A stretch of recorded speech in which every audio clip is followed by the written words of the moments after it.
Welcome to another St. Pete by Night production. The following is rated for mature audiences and may contain graphic themes that will be distressing to some viewers. As always, we recommend you ensure the safety and well-being of yourself and those around you at all times. Viewer discretion is advised.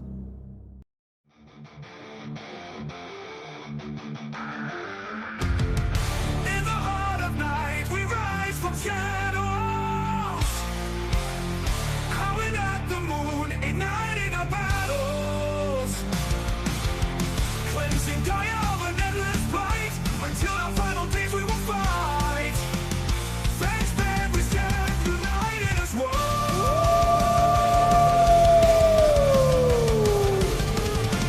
Evil spirits lurking with horror and dread. Little light leads us where the grave dare tread. Glory and honor, wisdom in our hand. Together we rise, take our final stand.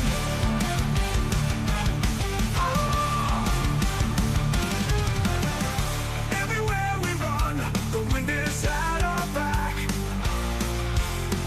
All the warring forces we will track. From the depths of the ocean to the clouds in the sky, vampires tremble as we learn to fight. Rage across Tampa, in this fight we'll stay. Evil spirits lurking with horror and dread. Little light leads us where the brave dare tread. Glory and honor, wisdom in our hand. Together we rise, take our final stand.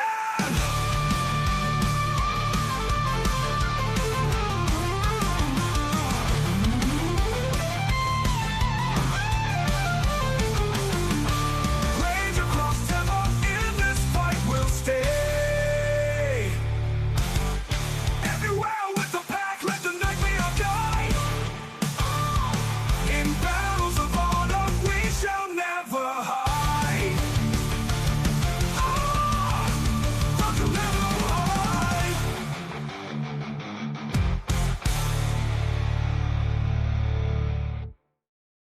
Good evening and welcome to the St. Pete by Night Entertainment Network. St. Petersburg by Night is an online World of Darkness role-playing community originated in St. Petersburg, Florida, but now spread to the world at large. My name is Kent, also known as Kent on all social media, and I will be your storyteller tonight. And it's Tuesday night, and you know what that means. It's time for Rage Across Tampa, our Werewolf the Apocalypse 5th edition chronicle set in the city of Tampa, Florida, where the Sept of the Evening Star attempts to combat the forces of the worm, both physical and spiritual. But before we get to all of that, have you followed St. Pete by Night on all of that social media you see listed down below? If not, you should go do so right now. We got a couple of minutes here before we get into our story, so why not go follow all that? And while you're clicking links, why not head over to the Ko-fi and become a Ko-fi member, where for as low as $5 a month, you can get access to all kinds of behind-the-scenes material, including the Rosebud Thorns for every single program we have on our channel. So if you want to hear what the players have to say after the fact about how the session went, the things they liked, the things they're looking forward to, then why not sign up? Because that $5 a month really helps benefit this channel, this program, and this community, and we are grateful for it. So let's get to the matter at hand, to Rage Across Tampa, by introducing the amazing players and special guests that make this program possible. Players, go ahead and introduce yourselves, if you please. Hi, everybody. I'm Champagne, JB, from a long-ass fucking time ago in a town called Kickapoo. And I will be playing Aspen Wise, Philodox of the Silverfangs. Hi everybody, I'm Nori. I will be playing Malicious Jester, the Galliard of the Black Furies. Hey everyone, I'm Preston. I'm the constant search for the pick of destiny. But I play Jason no longer Dreams in Decay Thorn, because that has been completely forgotten. The Urge of the Bonar. Howdy do, how are all of you? I hope you're enjoying your newfound powers as a superhero, to break from the introduction jokes. My name is Nick. I'm playing Izzy, aka Entwined Smiles with Claws, the Arun child of Gaia. Howdy, hello, Internet. Hi, I'm Echo. I can barely believe I'm on Rage instead of Hellhounds. I'm cute. And I will be playing, for your viewing pleasure, Willow Wisp, the Galliard of the Children of Gaia. So does that make me KG or Kyle? Okay. All right. Just double checking. He's my least favorite one, but that's fine. I'll take it. Anyway, let's get into this crazy whirlwind show that we have by getting everybody caught up on what happened last week in our special 100th episode. Oh my God, I can't believe it's been 100 episodes of Rage Across Tampa, where the pack went into the dreaming finally to try and recover Turtle and bring them back to the world of men and Guru. It was an unexpected encounter. When first they arrived, they ran into Ravi, who had supposedly been dead for quite some time, ever since before the attack on Piney Point. But it seems that whatever it was that Moses did to undo the magic that trapped Ishu also put some things right by returning Ravi to life. The pack had to take a few minutes and kind of deal with this fact as conflicting memories started to overwrite one another in their minds as they tried to put together the pieces of what is real and what is not. What of their experiences still happened in this reality shifting move, and what was new for them to discover. Eventually, they ventured into the dreaming itself, where they found out that they were going to be tested as storytellers of a sort. I saw that eye roll. And they encountered an audience that attempted to make them perform. They encountered the story thief, who appeared to be responsible for the gradual disappearance of Turtle, in which point he tested them to see, why should Turtle be returned? Why should this story be told instead of forgotten? Because for those who don't know, Turtle had been gone for a very long time. It had started to drift more and more from the lore of the Guru, as well as the tribe known as the Croatan. Well, after a convincing argument by all of the pack members, especially Jester, who recounted the story of Turtle's sacrifice, a sacrifice had to be made by the pack, and that sacrifice came in the form of Jason Dreams and Decay's deed name. With that sacrifice being made, the name was removed from all consciousness, all memory, and from history, leaving Jason as Jason Thorne. What that means for the future, what that means for his renown, what that means for how he's regarded remains to be seen. But eventually, the pack did return from the dreaming to find Charles awaiting them in the cairn, at which point he said, "We have to talk. Some things have happened, and they are not good." So let's go ahead and kick it off right after the return of the pack to the cairn. So, as you take that sigh of relief, stepping out of the dreaming, looking over the cairn, which has now grown much more rich and full, that nature has returned, that life has returned, so much so that you can see the guardian spirits who had previously been, for the most part, trapped to their trees, actively walking the grounds of the cairn, seemingly emboldened by the return of Turtle. And Turtle had changed the very landscape of the cairn itself, now taking the form of a large rocky outcropping near the center of the clearing. But it's easy to get lost in all of that before being snapped back to the reality of the waking world when Charles arrives and says, "We have to talk." At this point, he steps in front of everyone and says, "You've been gone about a week," which is not overly surprising, but during that week, there were some developments. First, some of our new residents in the area, the leeches, decided to come to the park. Luckily, Stakes and I were nearby and cut them off before they could make any real headway toward the cairn. But it appears that a ghoul and a leech, one of the like Spud,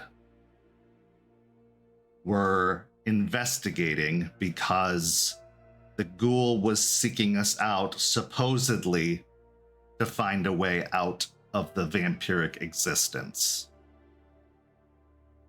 Now, normally, I would have just disposed of both of them and been done with it, but because of everything I have been learning about patience and compassion, I decided to take the ghoul, who bargained for the life of the leech, and let them go. The ghoul is now in captivity within the cell inside of the so-called rage room to remove the effects of being a ghoul as best as possible, at which point my intention is to have their memory altered and have them returned to the world of men. But this does pose an interesting problem, as it does seem to violate and threaten the agreement we had with that group in my mind. So before taking any action, I think it's something that we need to discuss.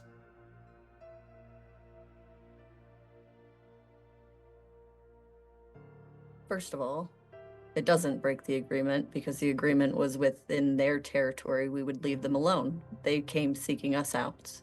Very different. But I do see how having another potential threat at our doorstep could be problematic. Problem is them coming to seek us out again. Well, it brings up many concerns. One, why did they know where to go? And two, why would they be so foolish as to go there? They have other means of communications, namely the Ratkin. And I have a difficult time accepting the Thrall's story due to the fact that they did bring a leech with them. I think they were merely trying to find a way out of trouble. But I'm taking them at their word. And worst comes to worst, they die in that cell, which they would have anyway.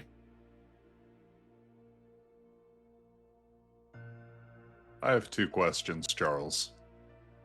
You said that when you and Stakes or Claim encountered this pair, the leech was the one who begged for the ghoul? It was the ghoul who begged for the safety of the leech. Oh, okay. Yeah, that sounds about right. And then for this ghoul, they're in the rage room. Do we know anything about them? Specifically, are they attached to any particular leech? I assume, and with that he will look to the rest of the pack here, I assume you've kept some sort of tabs on the people we've allowed to set up shop in our territory? Yes. Well, Stakes has been taking the primary job of guard, bringing them their food, their meals. I figure no one is better suited for the job than her.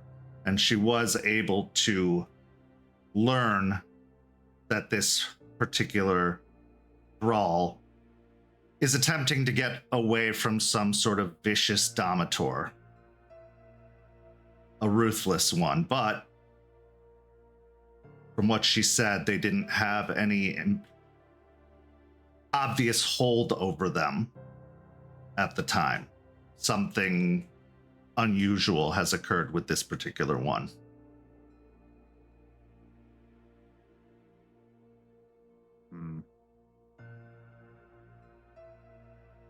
Well, we know leeches. And leeches are crafty. I don't know what their angle is, but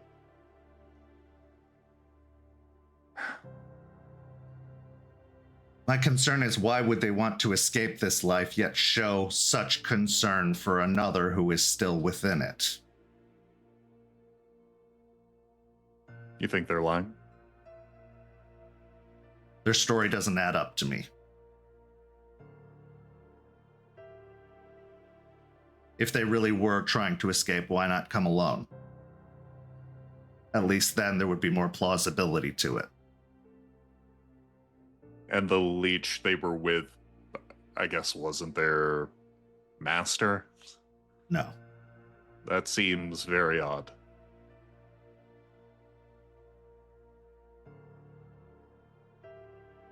This provides an opportunity, however, and gives us some leverage with these particular leeches in this particular territory. They had reached out for a meeting before.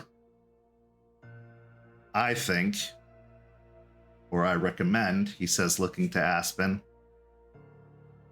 we wait until they reach out again. And if nothing else, we have a bargaining chip in the form of the leech, if they, or of the ghoul, if they decide to petition for their return. It will also give us a good idea of the ghoul's true intentions if they wish to go back. I agree. I think they know that, well, I would assume by now they know that they came here if the other one went running back to them.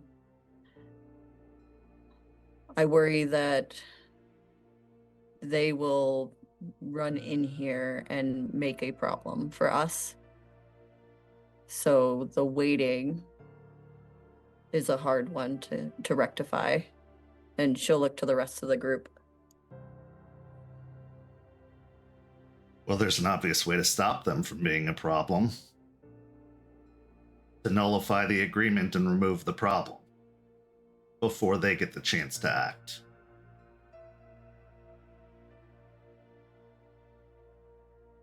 And just to be clear, they didn't try to sneak up on you or stakes or claim, just wanted to chat.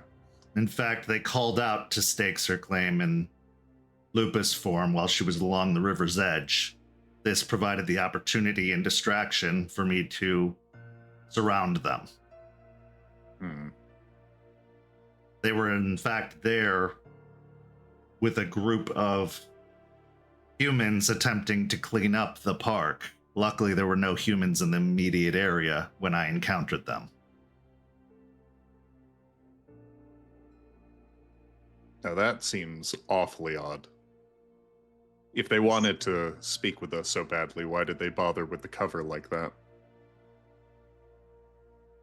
I mean, they have a no-tell, no-show kind of rule like we do. They probably didn't want to discuss non- or supernatural business in front of a bunch of humans. But maybe they were also using it for, like, cover. Or an attempt at showing goodwill. Leech's cleaning nature. Yeah. I'm skeptical, to say the least. Sorry. When territories are crossed,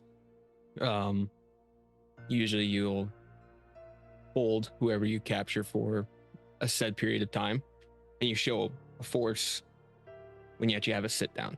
A conversation, I think, needs to be had. But the way that this can be utilized, we can flip this. I don't know how yet, but they have done something against us when we told them to, basically, if they cross these lines, something would happen to them. We can't show good faith. But there is something here that we could turn to aid us in our own ends. I haven't gotten to that point yet, but I'm working on it. There's something here. They have inside information, I'm sure. Information we could use. But as a counterpoint, this also shows weakness. Having not killed the ones responsible for breaching the agreement potentially means that we don't seem as severe as we should. If 2 can get away with it, how many more will try? I said show strength. We show the compassion side to have that sit down, but something needs to be done for it. They have to pay for what they've done because an agreement was struck and they have broken it. Even more peculiar, they came during the day, including the leech. Oh. You said Now- he was... We've come to learn that, like Spud, they are capable of doing so, which is the only way I knew that they weren't a full leech.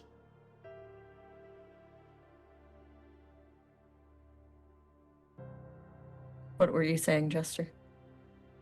He said it. Okay. I think we're at a crossroads of sorts. I think what Jace suggested is good. I don't want to cause another disagreement with another group if we don't have to. But what I think needs to happen before all of that, and she'll look to Jace, I think you need to talk to Skeeter. Can make that happen. He's the connection between our 2 parties. At this point, Eliza speaks up, who has been extremely quiet ever since your return from the dreaming. I think I'd like to see this particular thrall. They've probably found themselves scared, intimidated, and I don't know if they've begun experiencing the effects of withdrawal yet. But perhaps a softer touch and a kinder approach could get to the source of what their true intentions are.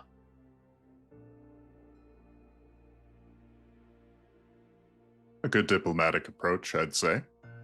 And if they're obstinate or underhanded, then we can resort to as we are due in this engagement. I could also venture into their dreams or alter their memories.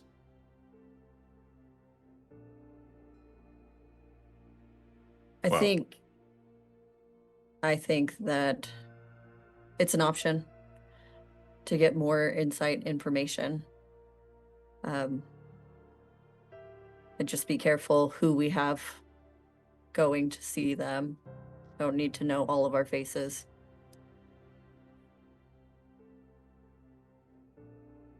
Agreed?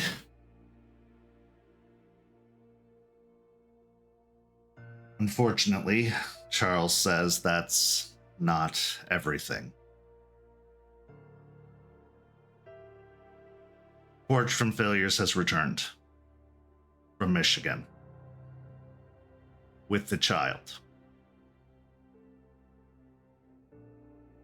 Just forged. Yes.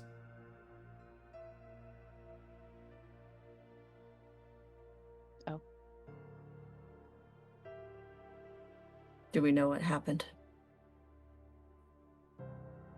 The report says that they encountered Black Spiral Dancer resistance, that his brother was working with them, and actually had become one himself. Apparently, they had taken steps to alter the memory of his family to the point that they had forgotten his existence. They continued to play mind games at the location of their former sept by leaving evidence of the destruction of the members of that sept in the form of photographs. And then, when this caused a severe reaction from Juniper and Forged, both of them, well, Juniper frenzied, and Forged was able to restrain her, but took a great deal of damage in the process, and both of them were knocked unconscious, at which point they woke up in a hospital bound by the philodox of their former sept. This Philodox, by the name of Aaron, had apparently changed allegiances as well, as she delivered them to the mines at Tilden, where the brother and 2 other spirals were waiting. At this point, the brother apparently started to antagonize Forged, blaming him for everything that had happened, and told him that he needed to make a choice and make a sacrifice to the worm, whether it was himself, the child, or Juniper. He chose to try and shoot his brother, which in turn started a conflict as Juniper broke her binds and attacked. Throughout that encounter, it seems that Forged was knocked unconscious, and at that point, when he woke up, he saw that everyone in the room, the 2 spirals and his brother, were dead, as was Juniper.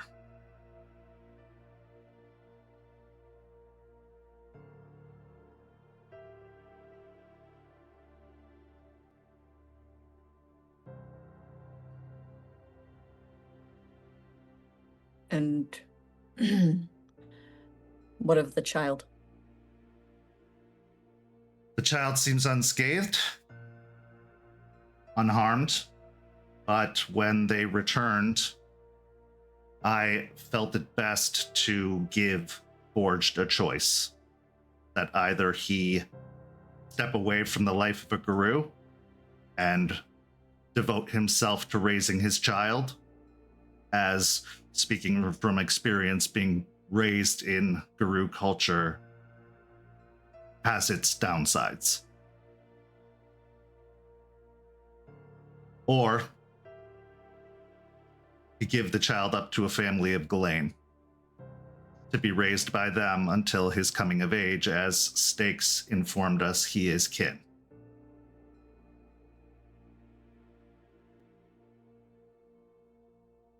He chose the latter option.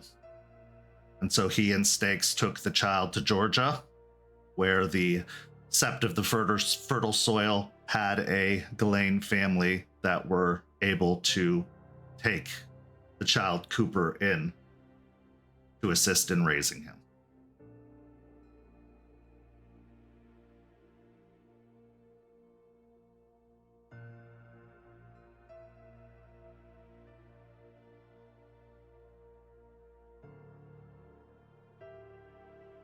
I know this is a great deal of information, and at this point he's specifically looking at Jester to take in upon your arrival, but I figured it was best to come from me than to be found out incidentally.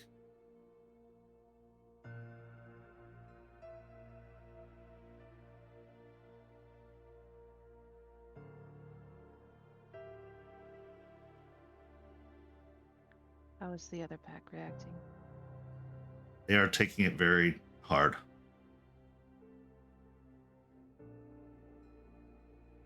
Fortunately, they are finding a project to help them through it, and they are focusing on the efforts in Ybor City to prepare for the cairn.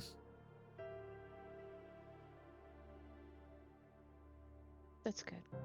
I think I'd like to go home now. All right. If you have any other questions, Aspen, please let me know. But that's everything of note. Okay. And she'll kind of just like a curt kind of okay, and she'll just kind of squeeze Jester's shoulder as she goes, just to kind of give that comfort there, but doesn't want to pry too much and let her feel her emotions. Charles wraps an arm around Jester's shoulders and leads her out of the clearing leaving the three of you and Eliza, who still has a very 1,000-yard stare, which seems to have grown to 2,000 yards at this news.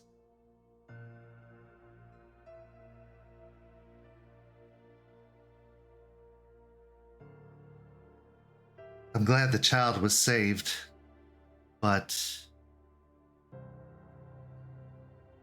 that was a heavy cost. Yeah.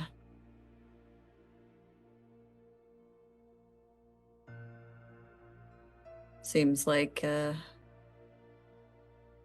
lot of the good always comes with some bad.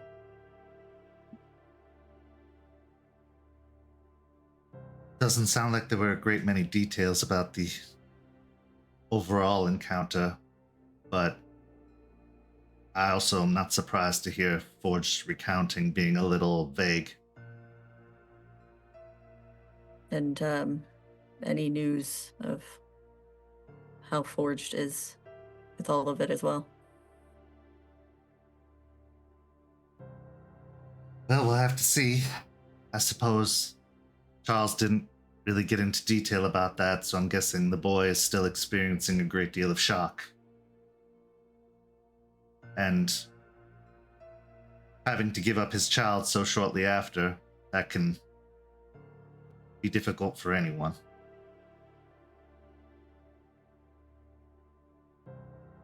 I'll make sure to check on him, but Jace, you wanna check on him as well, just to make sure.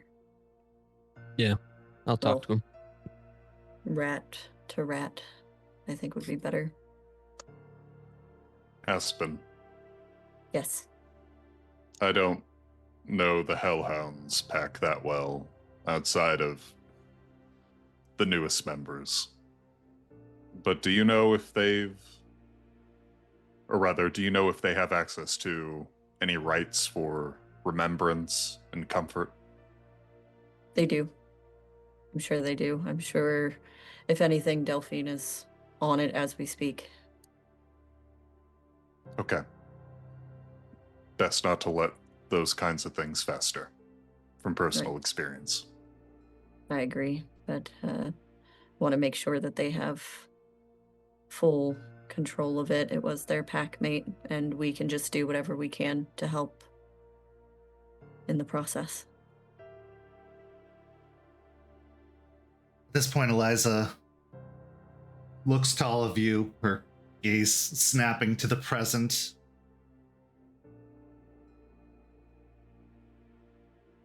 It's true, a great deal of sacrifice is necessary to do the good we do in this world, but we must take the wins where we can get them. We succeeded in our efforts. Let's try our best to focus on that. A lot of good was done here, and I think we're just beginning to experience benefits of that good. Now, if y'all excuse me, I need to rest, she says with a smile as she starts making her way over towards the RVs nearby. I think we should all get some rest. We could probably appreciate the wins a lot better tomorrow. As the pack disperses, going their separate ways, what's going through your minds with all this new information coupled with the experience you've just had? Aspen, will start with you, then Jester, then Jace, and then finally Izzy. Aspen already didn't have the best time in the dreaming. It was nothing like she thought it was going to be, and it was frustrating and irritating, but they accomplished what they went there for, and that was great and wonderful. And seeing the cairn different was a real high, and getting to explore all of that will be really enjoyable. And then, of course, there's no win without at least a couple of losses, and that is absolutely prevalent after Charles' debrief. And now it's not really getting to celebrate the wins. It's mourning losses and picking up pieces and more work. And that's not to mention all the looming threats and looming problems that we already had before we even left for the dreaming. So it's just it's another problem, the ghoul. It's another loss, Juniper. And just really hoping that we start getting some really big wins and get to see what bringing Turtle back really means, because that's the hope in all of it. That's what makes it mean something. Jester. The dreaming was also not what I expected. I had expected something more scary and dangerous, and actually came to like it there and enjoy our time there and the quest we were on, because it was like a story. And so I came out more confident, and seeing the cairn greener and beautiful, and just that instant change with Turtle's return was definitely a high. But then, of course, the real world loved to shock me out of it with something else being taken. And now I'm sad, I'm in shock, I'm a lot of things that I can't quite unravel at the moment, and I need time to do that. Jace. Coming out of the dreaming, he was feeling pretty good. A long sought after promise finally fulfilled, seeing the place that he has learned and come to love in such a green, luscious overgrowth, and then immediately hit with two things that set them back. With every victory with Guru life, there's always two or more things that are going to knock you back, and this is not what he was expecting to come back to, or as soon when he returned. And then hearing about Forge having to give up his kid, and with what Jace has gone through, he feels for Forge, but he feels for Cooper as well. And he's trying to figure out a way to make Forge feel a little bit more complete with his answer. But it's hard with everything that Jace is going through. Definitely rings home more for Jace, having been in the foster system, having been raised the way he was. Izzy. Izzy is scatterbrained. Having arrived from the dreaming with the rest of the pack, he saw, as everyone did, the return of Turtle, the bounding of the wild, and he was getting ready for a half dozen jokes about, we barely got any sleep in dreaming. But then, as the nature of the Garu so often does, the setbacks came at the heels of victory. And though he does not have the same degree of connection with the people affected, he didn't know Juniper. In fact, he probably, until this moment, didn't know that she and Jester were related. He felt that nodding sympathy of caring for people in his life who are in hurting and pain. And as he heard the story, although he doesn't have the same sorrow for Juniper, he does have a bubbling rage that he thinks a certain fellow Arun felt, seeing someone very close to him dance the spiral. And that wells in his chest before he looks out and realizes that if the rest of the pack is going to be suffering and mourning like this, he probably needs to do double time, because he has the mental bandwidth to assist the cairn in this moment. Dreams are a very peculiar thing. They can be wonderful. We can fly, we can accomplish things that we could only hope, we can have ambitions, we can picture a future. They can also become quite terrible when they turn to nightmares. The good thing about it is, because they're dreams, we can escape them. Turn to the waking world. But when the nightmares are in that waking world, the escapes are only temporary. The reality lasts and lingers. Unfortunately, in the society of Guru, they encounter a great many nightmares in the waking world. It's how they respond to those nightmares, deal with those nightmares, protect others from them. That defines who they are and if they're even capable of this life. With that, we move on to our next scene, where a guru who has encountered many nightmares works with another whose journey into nightmares has only just begun.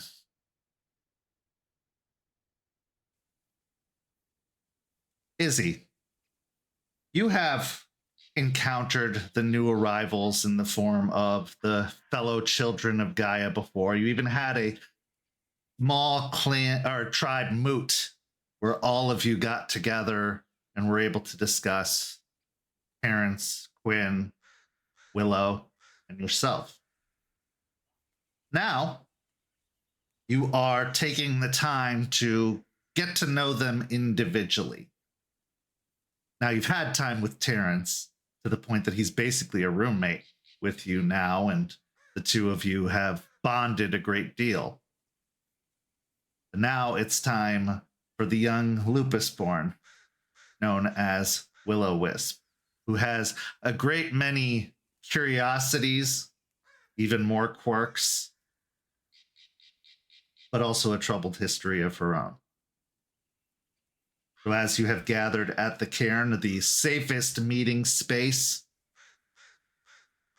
the grass is lush and soft rather than the hard-packed sand and weeds that were there before. The rocky outcropping that is Turtle, ever watchful, but also a feeling of stability, feeling of protection, that calm that you felt before has now moved to a sense of security and safety when you enter into this place. The temperate air has become blissfully so, completely sucking all of the humidity away and making it just enjoyable and relaxing.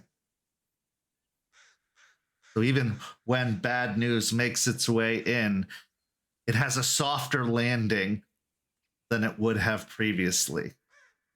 This is where you meet. The sun dappling its way through the very rich and full leaves in the trees.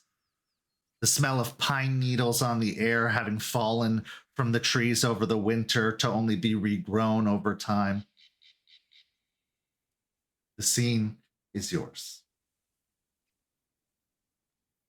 I think Izzy is the one to beckon Willow to this exchange.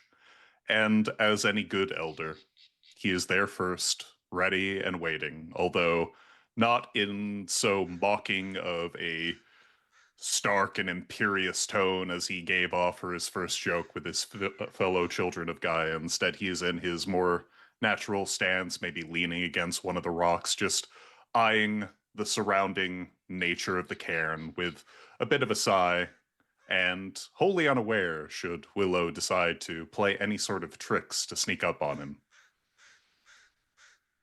Willow, how do you mean, approach? when a offer like that is presented to me on a silver platter, I have no choice but to ever stealthily creep around a large turtle-shaped rock. I am semi-unaware from where it came from, but it's here now and everything's better. And just sort of creep around and just sort of throw rocks at him until he turns around and then duck behind, and do that a few more times until I can pop out properly. Give me a dexterity and stealth check, Izzy, wits and awareness, to see if he goes along with it or if he's completely caught off guard, at least with the first attempt. Rage is 1. 1. 1.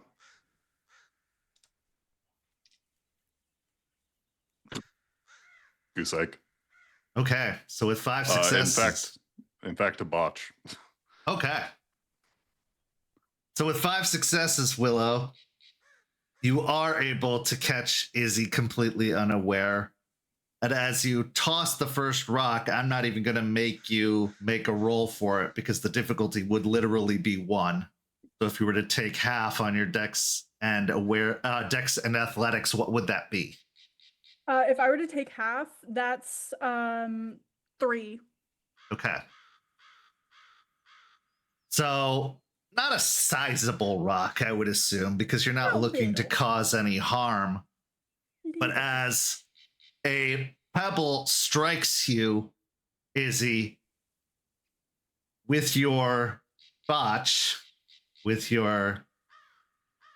Well, did you get 2 1s or did you just get a single one? Is it 1 or 1 or and 2? 2 or so? Yeah. I got 2 2s. Okay. So with that, your rage is going to spike to a 3 as you are surprisingly irritated by this. It doesn't feel playful. It doesn't feel joyful. Maybe it was that whole uncomfortable experience of being in the dreaming. Maybe it was after all of the bad news you received upon your return. Maybe it's empathizing with Forged as a fellow Arun having to lose someone. But you feel your anger spike, and as you turn around to face whatever's responsible for it, they aren't there.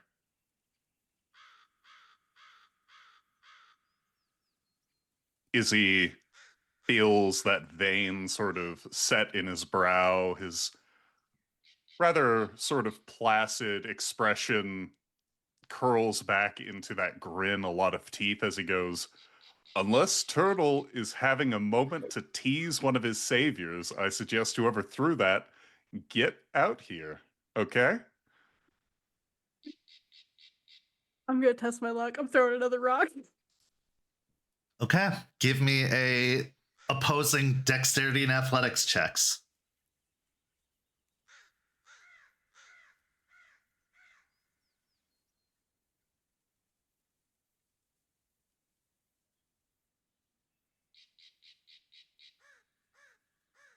Actually, yeah, 2. Okay. As another rock strikes you, Izzy, I'd like you to make a composure and resolve check.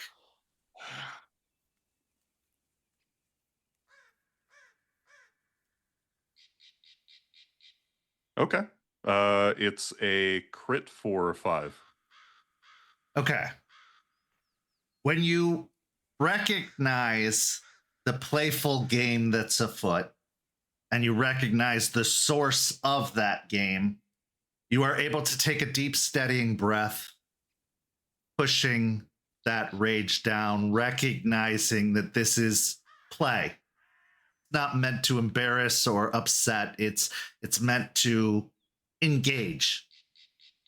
And this is where Unicorn's influence, the influence of being a child of Gaia, takes hold. And the last thing you want to do is stamp out someone's moment of joy, someone's moment of merriment. You want to, if nothing else, encourage moments like this to exist because there's so much hardship. There's so much difficulty in this life. And what is a mentor if not encouraging more than severe? You had a severe-ish mentor and ally in Charles, and look what happened from that.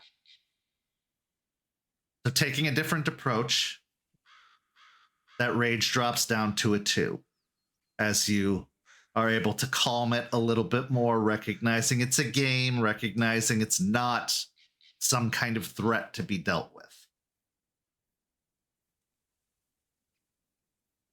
Izzy feels that sort of gentle trotting of unicorn through his brain as he feels a bit of the rage exhale with a breath as he looks back over to the rock from where, pebbles have been flying out as he goes, it is of the sort of game where if I find you and you keep throwing rocks, I get to throw you like I throw rocks. Willow fully stops and is like, he can't throw me. Can he throw me? Oh, can he throw me? Yeah. And I will then just sort of circle around, just like, I got you. I got you a few times. I did a good job. Izzy, upon seeing Willow go, Willow Wisp, I didn't even know you were there. Fantastic. Good. Then I win. And I'm the best hider. And I keep telling everybody that. And they keep not believing me. And I don't get why they keep thinking that. Because I am an incredibly good hider. And I am so good at... I'm a better Ragabash than Quinn, I think, to be quite honest. Oh. He's been a lot lately. And I'm not a fan of what's going on over there. But that's his whole thing. And he can figure it out.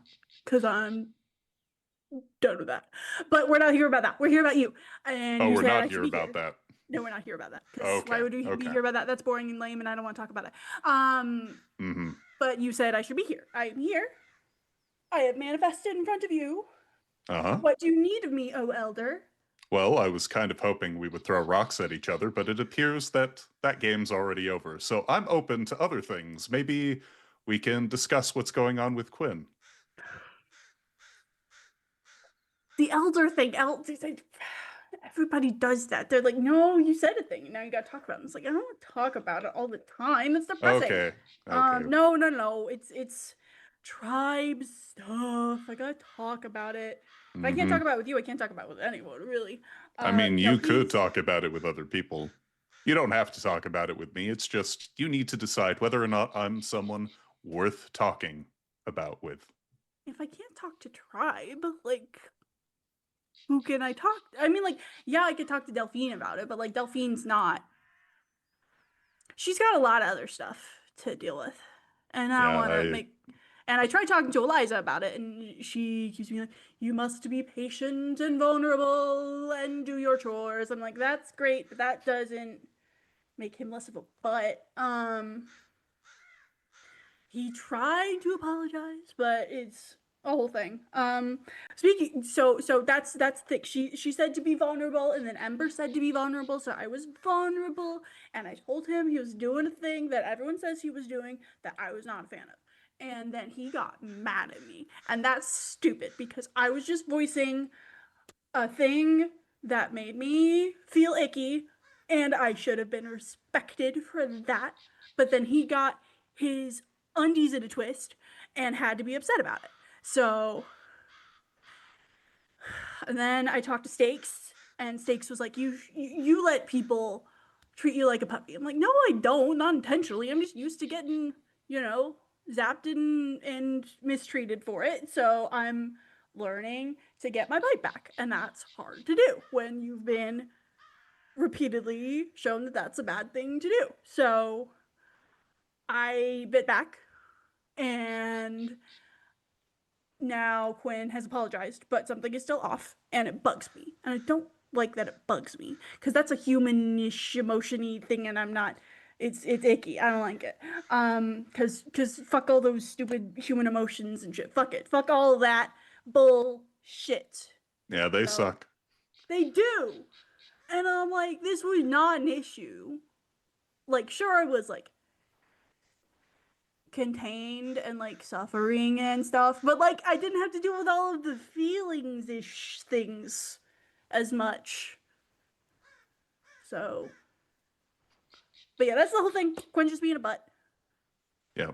As Izzy just hears Willow unload, he is so used to these kinds of conversations where he has to like build a bridge or coax and try to like tug something out, but having a fellow tribe mate just go, "These are my problems," just puts a smile on his face as he nods and tries to pick where he can to express sympathy or concern and go, "Well, it's nice that Quinn has decided to apologize to you.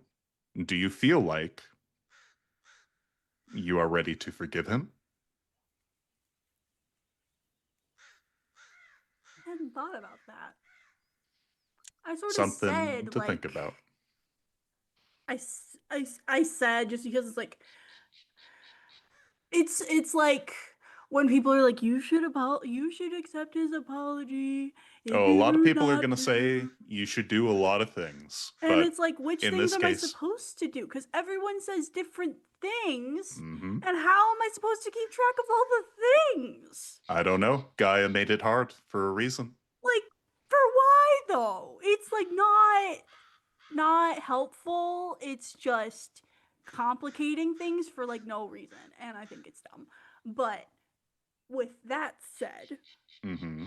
I don't know if I fully forgive him because like I've just tried to be like really nice and cooperative and stuff. And I feel like that's not been reciprocated where that's concerned. So you feel like maybe Quinn hasn't been as forthright in his apology, just saying the words doesn't do it for you? Yeah. Hmm. 'Cause Did he you avoided tell me him for that? a week straight. He avoided me for a week straight when we've been together like forever and stuff. Hmm. No, I didn't tell him that because like why?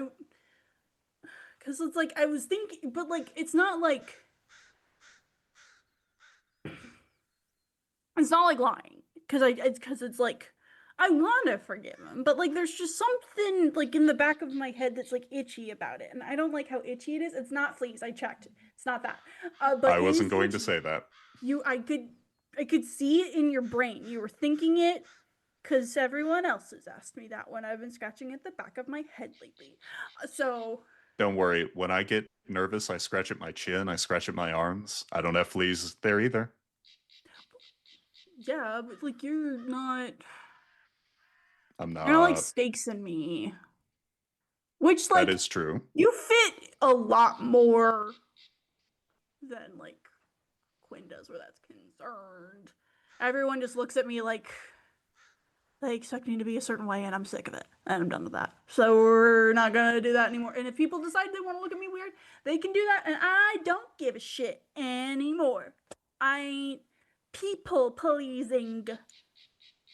So yeah, I'm sure Unicorn is very happy with this. I haven't thought about that. Oh no, what if Unicorn is upset?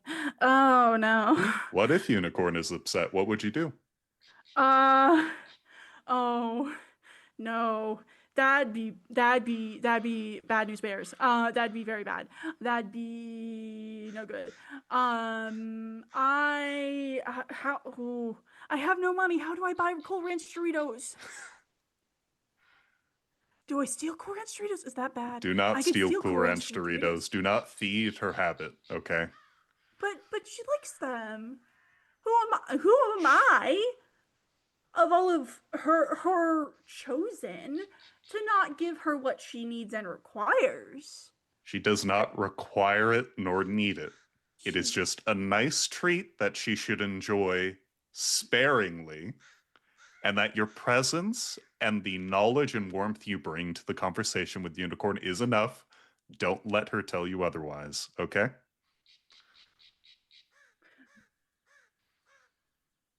You speak like you know Unicorn better than Unicorn knows Unicorn. What's that about? Well, one of the elder secrets I was taught as a big child of Gaia is that unicorn is all of us together.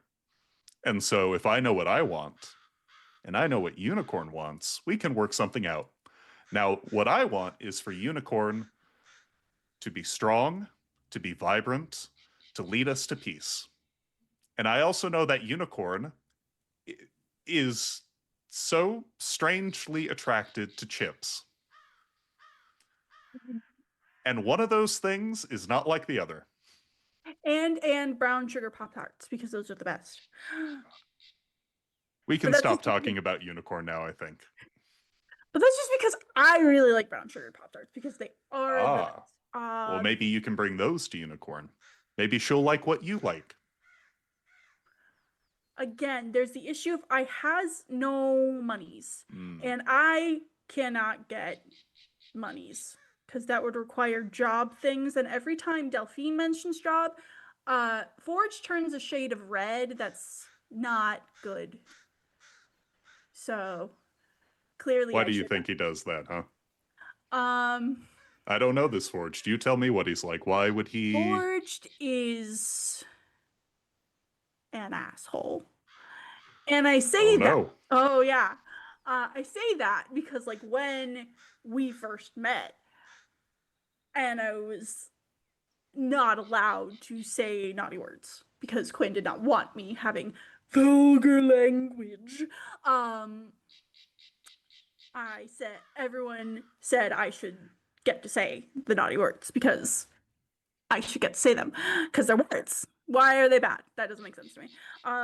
So I called him an asshole, and he got weird about it, but sort of in that way where it's like a challenge. And I love a challenge. So I kept going, and then everyone started standing. I just want to double check. You're not a Ragabash, right? No. Okay. Do you know what Ragabashes do? They are assholes. Yes.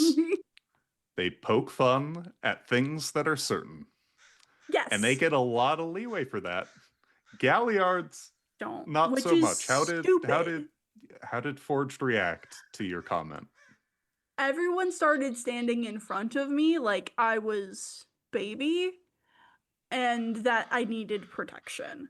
And then he backed off because that was not something he wanted to engage with, apparently. And then I did it again when he came back, and we were all at the almost new cairn that we're gonna build, and it's gonna be so cool. Oh.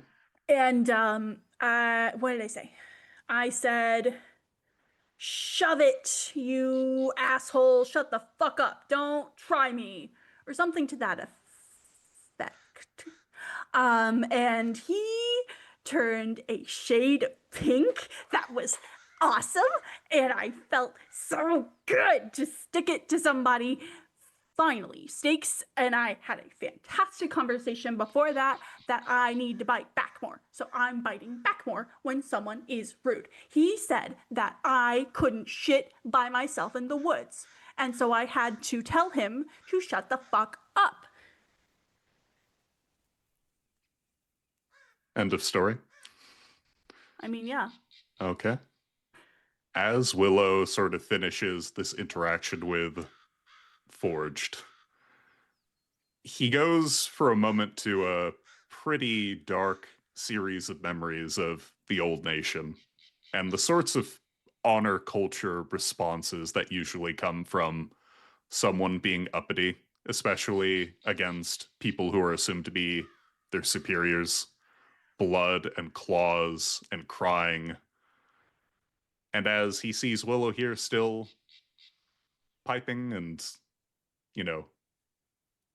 that much of a braggart, he nods and goes, "It sounds like your pack loves you a lot to keep you safe in that moment." I mean, I don't know about that. I know Delphine likes me. And I know Quinn technically likes me. And Stakes likes me. But I don't know Ray.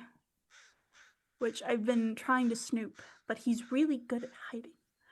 And I... Do children of unicorns snoop?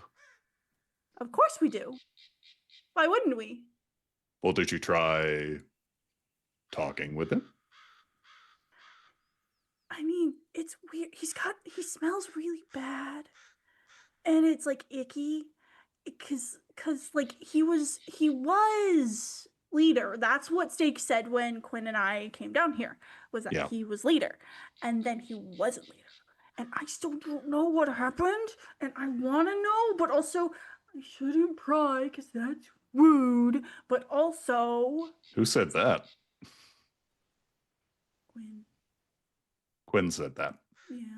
A fellow child of Gaia said that discerning, discovering, and healing was rude. It's because it's personal stuff.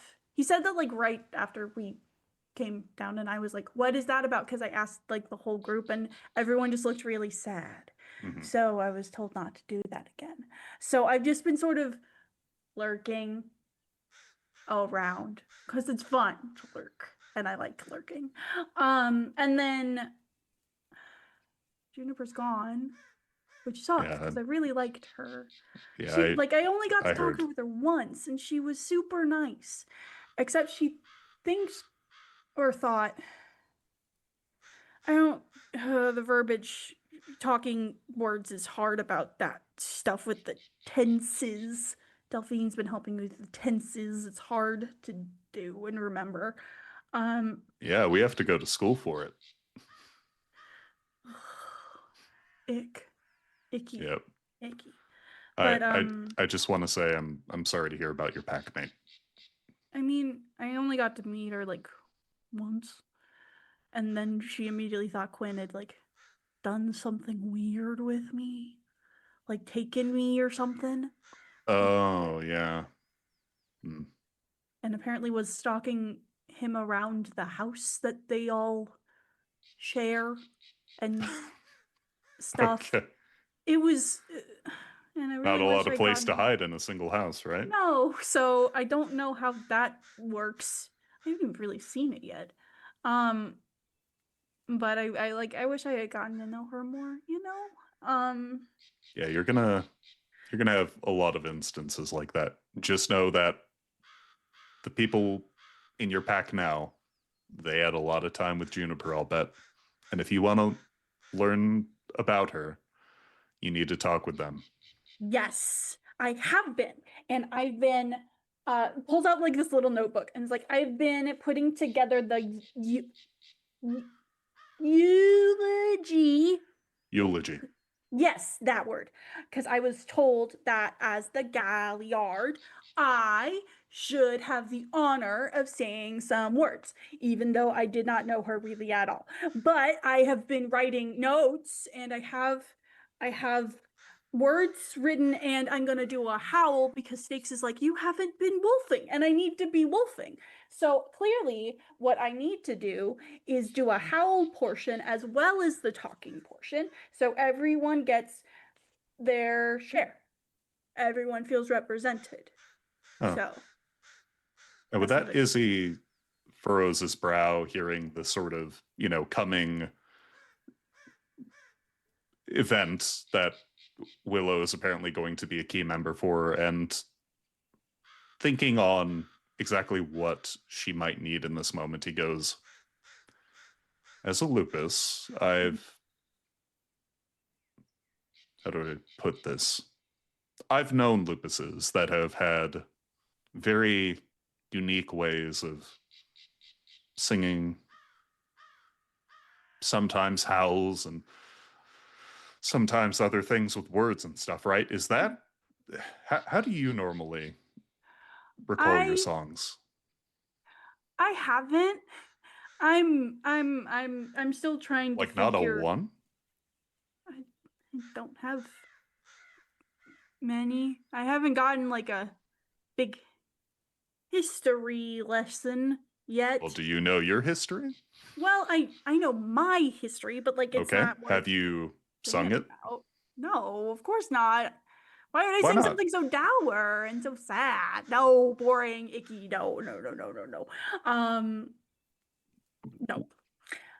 Maybe Izzy will reach an arm out and for the first time actually touch Willow. on the shoulder. Willow sort of just stares at it and is just like, why are you touching my shoulder? You're touching me? Why? Yes, I am. I know, and this is true for the lupus that have been in my packs. They don't like being touched. Mm-mm. But this is a thing that a lot of the Hamids, like myself, and definitely like your pack, I'm going to guarantee you, like to do when things are difficult. And this is a show of support, yeah? Uh-huh. Okay. I'm good. So I'm just, and it's just like peels your hand Yeah, off. he'll remove it. He'll remove it, no problem. I don't need that. I don't like the fizz. No, thank Okay. you. I'm good. I will Thank you, remember though. that. I will remember that, Willow. I get the gesturing bit. That I get that. That's important, and I appreciate that. Mhm. But no touchy. No. This is no touching zone. Thank you. What was I Okay. saying? I was saying something important. Well- Oh yeah. The eulogy. So I'm still trying. I've written words that I have been told are words, and I made sure that I actually wrote them out like with letters and stuff this time and not just scribbles, as Delphine has reminded me to do with my learning. So I have like a couple of things, and then I'm still trying to figure out the howling portion, because I want Stakes to have a bit, because apparently Juniper and Stakes were very close, and Stakes is very good, so she deserves to get her respect by getting a good howl. So that is what I'm trying to figure out how I want it to sound, though, because it's weird thinking about it, because it used to be just like normal for me to do before everything happened, and it's been so long I haven't gotten to. So we're figuring that out. Okay. Well, I'm no Galliard. In fact, I kind of suck at all the songs. But, Yeah. Oh, you know, huh? No, it's just like this. It's. I'm gonna talk to Jester about it soonish. I think. I hope. That's a good impulse. I haven't really gotten to talk to another Galliard like at all, so I don't know how to do. I could be doing all of this horrifically wrong, but I'm gonna do my best, and that's all that fucking matters. That is all that matters. And I think, Willow, that you should trust your instincts a bit more. You don't need to be finding some perfect meat or anything. You just need to find where you're at first, right? Mm-hmm. And Izzy will think back to Summer Song, one of his Galliards for the Piercing Moonrise pack, and the sort of tragedy of her life. Her descent into Hirano, the death of her pack, her final song, how it still mires his nightmares before he turns to look back at Willow, who is so full and bright of life. Just know where you're singing from first before you start singing for others, yeah? Yeah. No, I know, because I talked to Ember about it, and Ember says that I am a light and should show it proudly to everyone.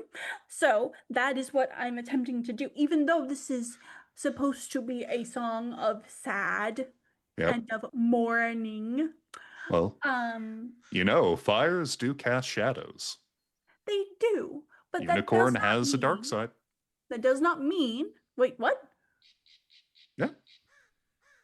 Black unicorn. What? You know mentioned unicorn, this. right? You mentioned this, and then I you did, said you were going to yes. give me information. You have not given me information. You need to give me the thinky thoughts that are good, because I need to know all of this information right now.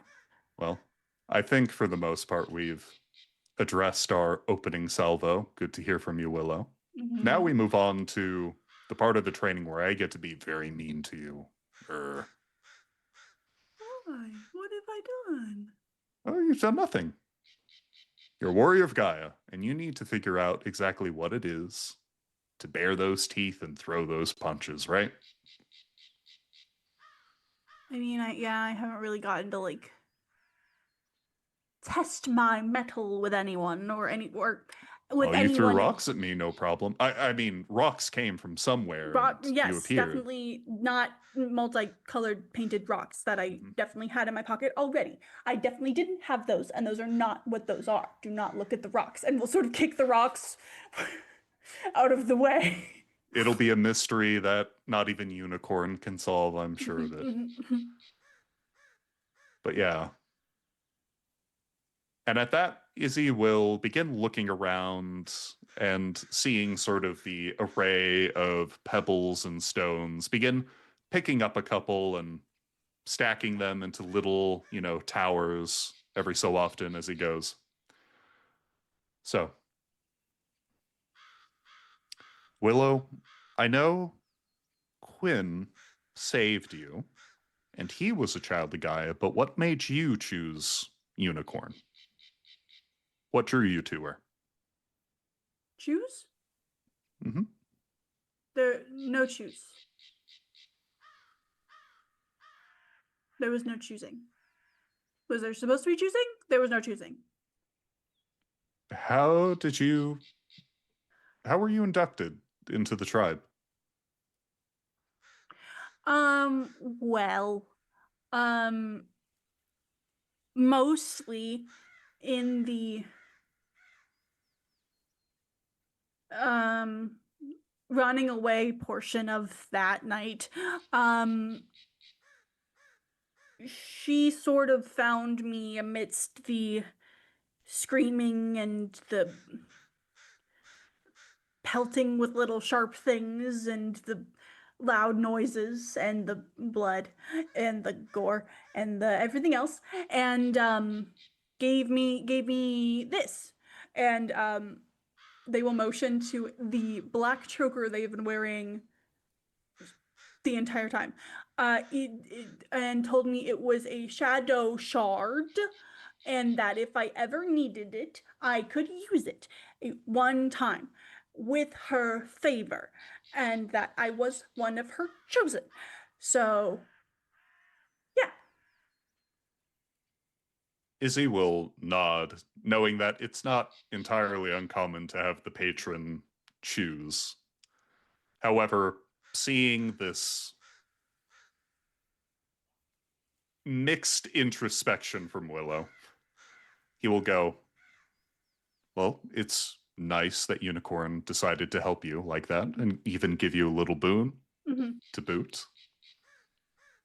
But do you want to follow Unicorn? Unicorn's not a thing where she demands things of you and you just sort of give idly in return. We are a tribe that needs to dig deep for reasoning. We are a tribe, unlike basically all the others, that is born of love and compassion. And before you can love anything else, you have to love yourself. All right? Of course I love myself. I'm fantastic. Have you met me? I'm great. Hey, you're basically a child of Unicorn already on that. But, like, are the other tribes not like that? Izzy will grow a bit dark as he tries to recall all the tedious details of the Impergium and stuff as he goes. How much of Garu history has Quinn or anyone taught you, Willow? I remember the Triad. Triad's important. Triad is very important. Yes. And I remember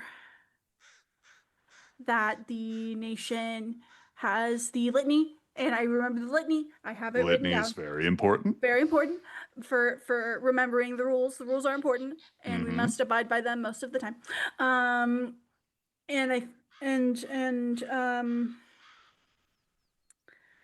Other things. No. No, that's it. That's all of the. Quinn wanted me to learn human stuff because he didn't think I would be good at the human stuff, and I think I'm pretty good at human stuff, so he can shove it. Well, you're good. not here to learn human stuff today. You're here to learn Garu stuff. Yes. So there was a time, long time ago, where the Garu, our ancestors, our forebears, decided that the best way to preserve Gaia would be to kill Gaia's creations, to kill humans. And I've heard different Galliards spin different tales. Some say it lasted generations or thousands of years, turnings of Helios, a lot of poetic stuff, but it lasted a long time. And this was before the tribes as we knew it. And one of the biggest opposers was what would become the children of Gaia. Because we are all Gaia's children. Mm-hmm. And for each of the tribes that sought to combat the worm with tooth and claw, with might and knowledge, we sought to bring all under Gaia together to fight the worm. And that is why we are the only tribe that gets to say we were born out of love. Yeah.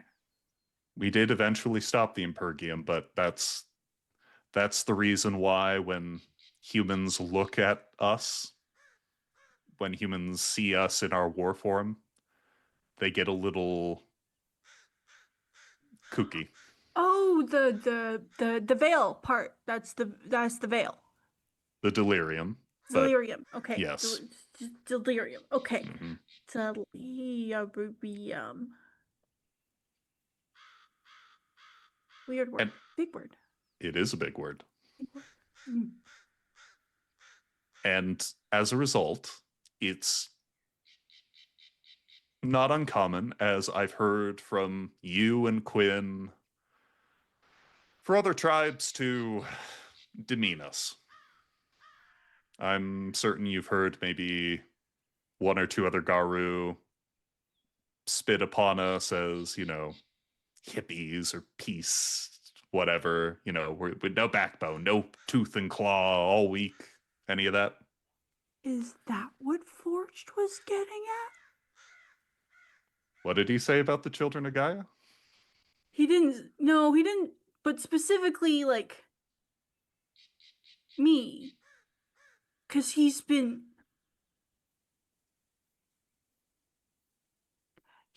when we first met, he had a problem with us. And then he made that comment about me not being able to shit by myself in the woods. And it's like, is that what he meant?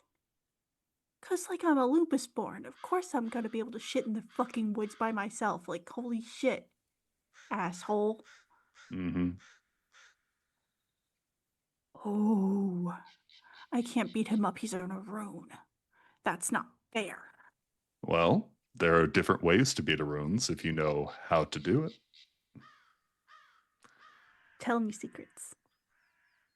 Well, do you remember what I said when I was telling you about how Galliards do as they do? What I said about myself? You don't sing good. So if he gets angry at you and challenges you, what's something you would say you would be able to beat him at? Ooh. Yeah. Howling contest. I, as a mighty Arun, would be powerless against such a contest. Izzy will nod, seeing the seeds he's laying for Willow to have a bit more of a backbone. And as he watches her begin to scheme, he'll try to sort of wrangle her in again and go, to smooth this out again. because Oh. I did bring you here for a very particular reason. Oh. You asked me about Black Unicorn, Yes. and I brought up all this history about the children of Gaia Mm-hmm. to say that Unicorn has two sides. There is the side that you've no doubt seen as she gallops through the umbra or makes herself known in the tree line. Mm-hmm. The wonder, a color, the brightness of hope, and to heal a future, tomorrow together, words. Mm-hmm. And at this, Izzy will stand next to one of the rock piles he made. We're going to do something nerds I've seen do, which is roleplay. He will tap a finger on one of the rock piles and go, let's say this is Quinn. You like Quinn, right? Blah, but yeah, but blah. You wouldn't want to see Quinn hurt, would you? No. As much as No. he's bud, he doesn't deserve to be hurt. Of course not. And let's say I'm a leech. I hate everything. I want to eat Gaia. You just want to eat Gaia? Yeah? How can you eat Gaia? Gaia's like. I don't know. They just suck and they never die.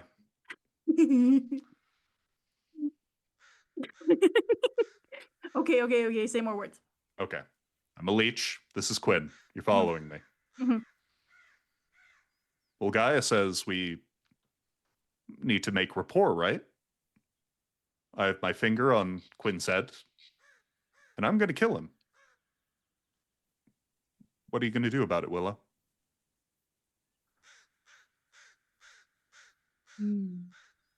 Willow will go back around to the other side of the rock where they had left their bow staff that they've been carrying with them. And then we'll come back around to the front side of the rock. And we'll level it in Izzy's face. Whoa. No. I thought you were a child of unicorn. You're not going to chat with me? Try to entreat with me? If you threaten Tri-Band Pack, no. What is Maybe this? one or I the don't other. remember a unicorn saying anything about this.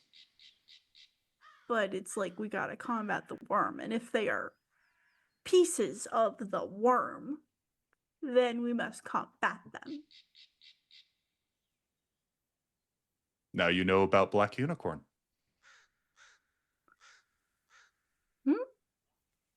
In order to heal, in order to unearth secrets, make amends, bring together for unity, you need to know what can and cannot be a part of that system.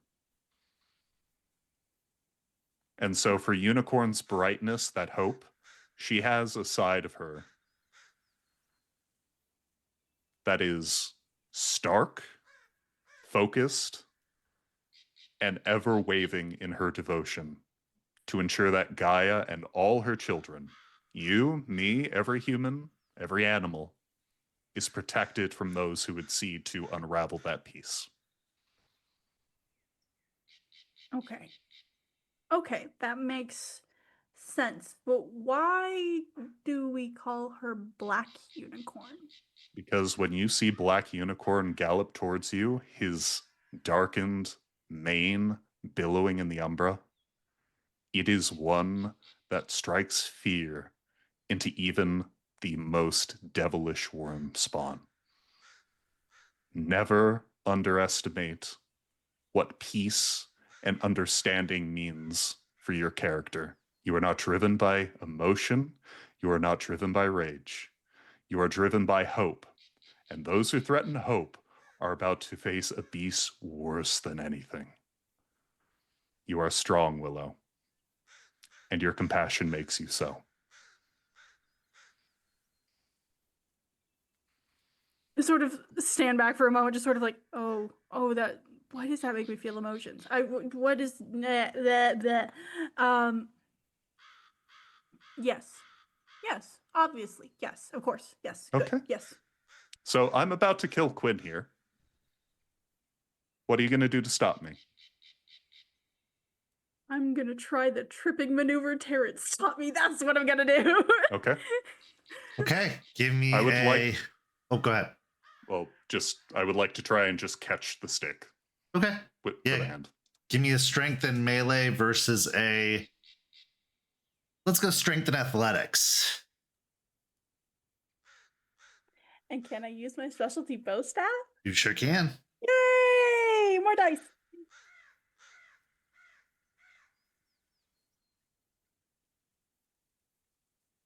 That's a botch. 3. Okay. So as you go to swing the staff, Izzy, it's no issue whatsoever. You catch it no problem. In fact, Willow, you are going to slip on some of the rocks and pebbles and dirt around the base of this gigantic boulder, and you are going to face plant into the ground, taking 1 point of superficial damage and also 1 point of superficial willpower damage for the embarrassment of it. Your rage is going to go up by 1.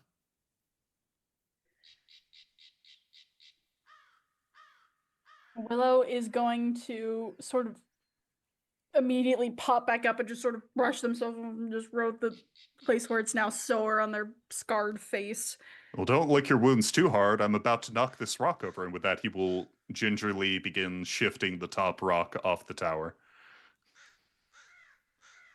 Come on. Shit, I need you to hit me. And hit him I shall. We're dropping the stick. You know what? No, this is when we are personal now. I am embarrassed now. No, I'm punching you now.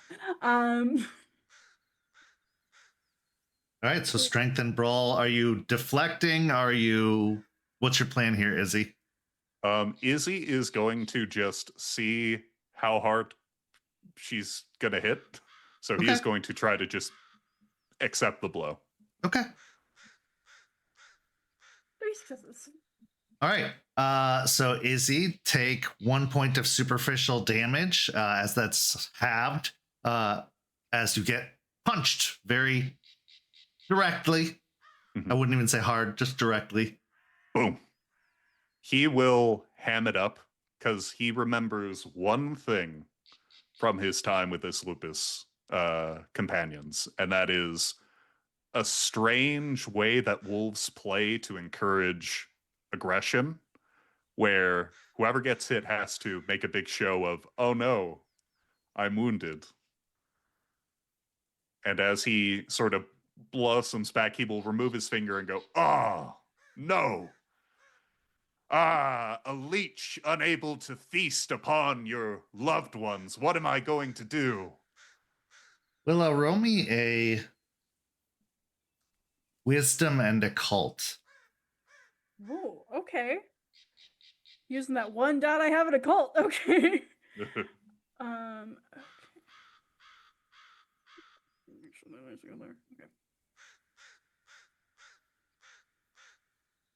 2 successes.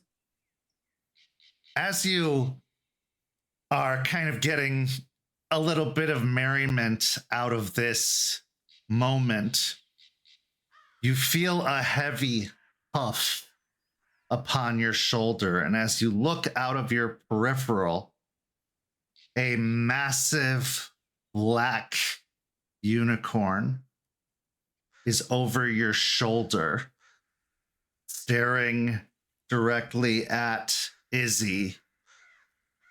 And you hear it almost as if it's echoing in your mind, in your ear. Don't stop.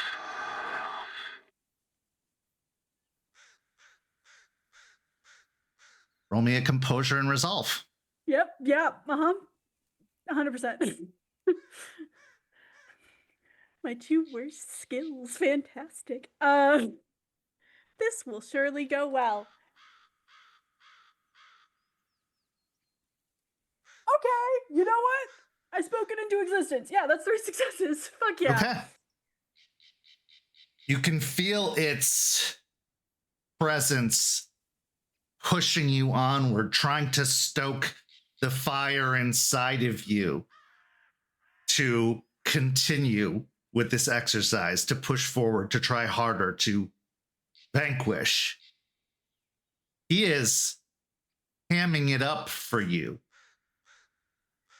But that's almost like mocking you.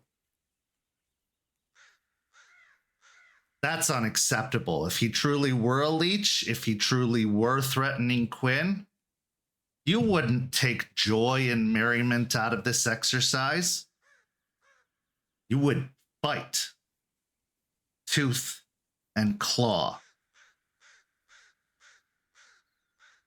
Because you succeeded on your composure and resolve check, your rage doesn't go up and you are not forced into Krynos. But you can choose. I will say, Izzy, as Willow begins beating on him, his grin grows wider and wider as he finally comes to the reason why he brought Willow here, which is to train, to fight. And I think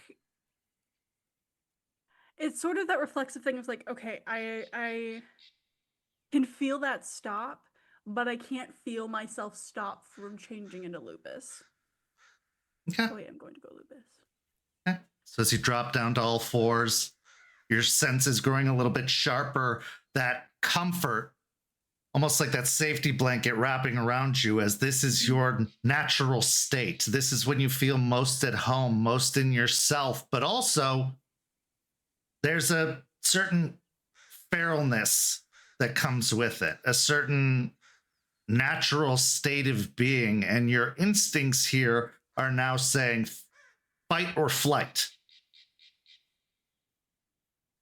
Because this is a much larger being in front of you. You've got unicorn behind you, black unicorn behind you, egging you onward. You have a choice. If unicorn wills it, who am I to say no? Okay, so you are in lupus form.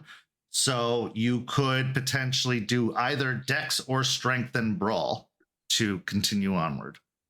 Dex, please. Okay, so make me a dex and brawl check. Yay. Seeing Willow assume lupus form, Izzy wasn't entirely certain what form of training this might take, but he will attempt to match her in this moment and will rapid shift into lupus form. Okay. I won't even make you roll for it. The shift is pretty seamless for the most part, so you drop down onto all fours as well. And you can make either a strength and brawl, a dex and brawl, or a dex and athletics, depending on how you wish to respond to this. What is my rage currently at? Because I've technically taken damage. Yeah, I would say you're at 3 now. Okay. That is a crit with total, if I'm doing my math right, 4 successes? So you just got the 2 10s, Yes. basically? Yeah, so 4 successes. Yep. And I also got 1 extra. So 5 successes. 5 successes, okay. Yep, because the 2 explode into 4. Gotcha. Just because I'm not going to be using willpower for much else, you can use willpower rerolls on, like, brawl attacks, right? Yeah. You can use it, but it only applies to regular dice, not rage dice. But yeah, you can use it on brawl attacks easily. And that is what I shall do. Well, you guys would be screwed if you couldn't. That would suck. Well, that didn't change anything, but that is 3 successes, so 1 short. Okay. So as she pounces, you actually get bowled over in the process as she... Are you using teeth or claws? Claws are easier to fix than bite marks are. Okay, so as she punches, plunges forward into you, her claws rake down your side, doing another 1 point of superficial damage already halved as she pushes you over and onto the ground, the two of you rolling backwards. Mm-hmm. He will just start the combat training as best he can. I know he technically has like the bigger die pool, I think. So he will go until he feels like they're tired or he feels satisfied that she has the ability to bare her teeth, as she herself said she has had issues with. So what's your total stamina pool, Willow? Oh god. Like just total dice and stamina. Stamina is 2. Okay, roll me a stamina and brawl. This will tell me how long the training goes before you are exhausted. 2 successes. Okay, so you can go for about 5 to 10 minutes at most of intense back and forth before eventually the exhaustion starts to take over. You feeling yourself starting to pant and lose a lot of the steam that's driving you. And as you look around, Black Unicorn has disappeared, seemingly satisfied by this affair.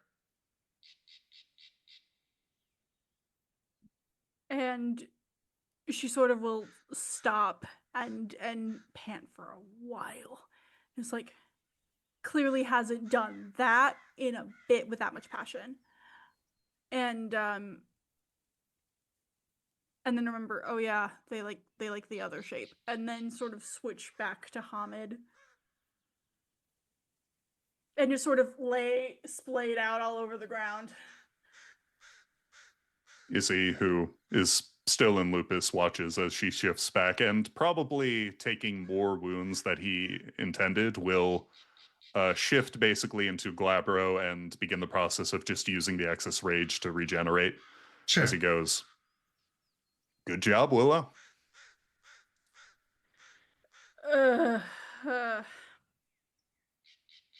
Been a bit since I've gone that big. Mm-hmm. And that's a lot. Is that, you do that like all the time? Like, how do you keep all the energy? I was built for it, I guess. Lady Luna provides as well as Gaia. Mm-hmm. You did a good job, Willow. I'm proud. Really, really? Do I look like Quinn? Would I be lying to you? He would, and he has, and he probably will again.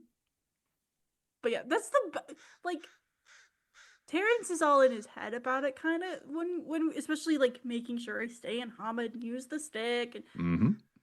In fact, he's probably gonna be giving you a lot of advice that is going to be more applicable than what I give. But there will be times, and they will come, when we're going to be fighting things that are going to be very terrifying. It's going to be out of the way of humans, and you are going to need to know when to let loose and fight without hurting yourself or your pack mates. Okay? Okay. I do like this better, though. I think... Yeah. It's pretty great. Think you did a funner job, for sure, than either Charles or Terrence's husband. Terrence needs to loosen up a little bit, but that's just me. Izzy tries to hide the smile, but his pride is just higher than a mountain right now. So as the two of you enjoy the sun, soft earth, the quiet, the bond grows even stronger between you. Willow, you feel a bond to Izzy, but also you feel a bond to being a guru. What it means to be a guru, that it's not just about songs, it's not just about nature, not just about fun. There is a dark side to all guru. And while dark can seem scary, what is light without it? Laying there, panting, healing, resting.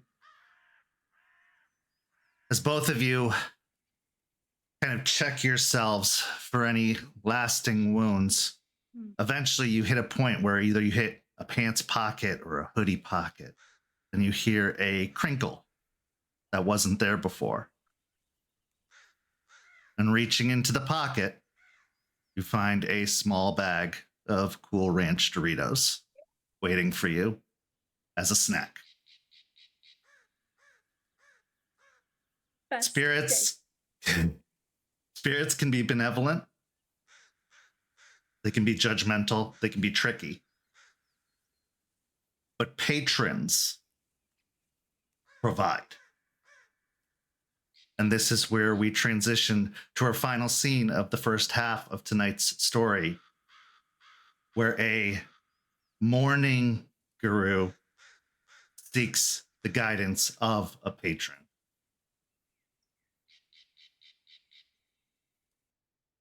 Jester, as you sit in the cairn, what's the last few days been like for you that has led you here, as it's been about 3 days at this point since you've heard of what happened to Juniper? Now, Charles has been ever vigilant of a caretaker, being there to hold you when you needed holding, being there to provide whatever you need, whether it's a meal that you might refuse to eat at first, or just a patient ear. I think at this point it hasn't been a whole lot of staying in the house or anything like that.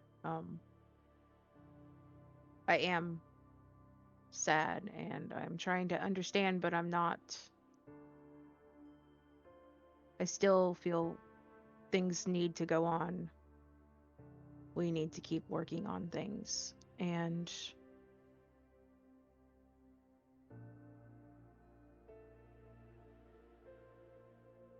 it's been more of a quiet personal processing than anything out loud or things like that.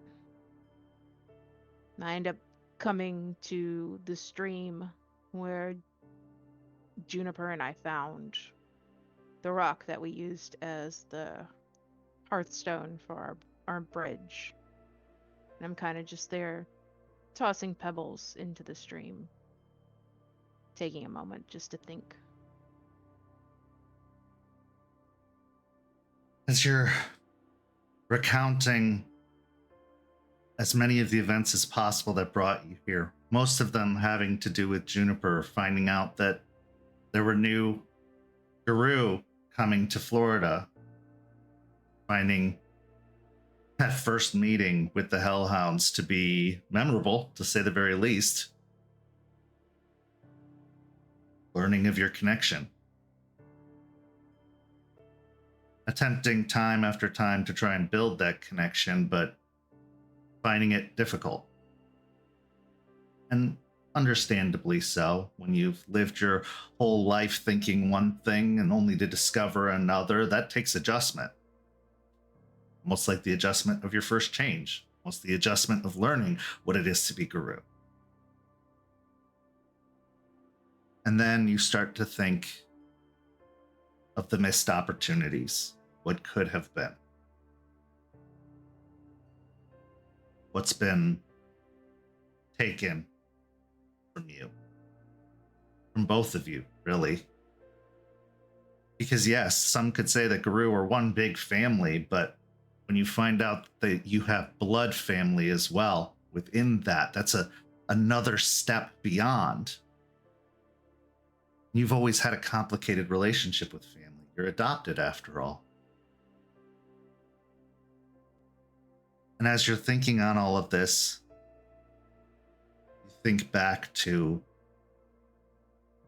Star's challenge to you, task for you. 3 individuals in need of help. One of them being your adopted mother, who you've still been avoiding direct contact with. And another being Juniper. Did you really help her? Did you really succeed in bringing her into Star's light? Did you even get the chance? And then you see in the water of the stream in front of you a bright reflection glow. And then next to you, knelt by the stream, is your pack patron, Star. Her glow is a little bit dimmer, so as not to be blinding, but also clearly in a place of empathy to all the things that you're feeling. Not trying to outdo the sadness of the moment, but stars can't help what they are. Lights. And that's when she says, Hi, Jester. Hey, Bright Eyes. You're sad. Yeah.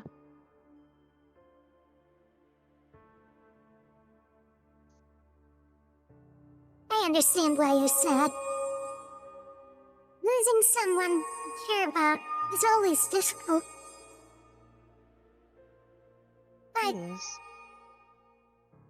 she's okay. He's with her parents again.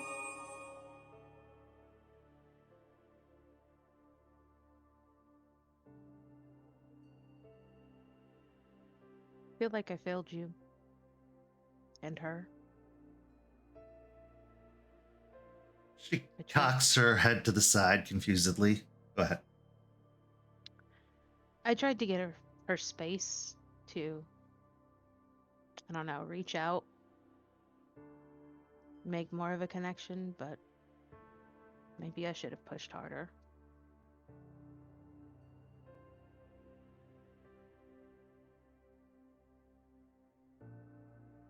You think that if you crushed the coal, you'd find a diamond.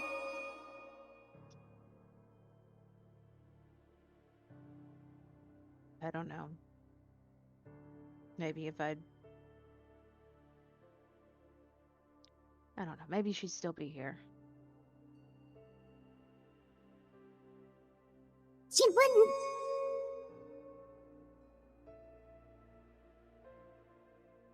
And you didn't fail.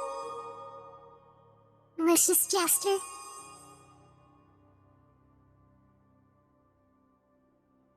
She died a hero. She sacrificed in a way she wouldn't have before.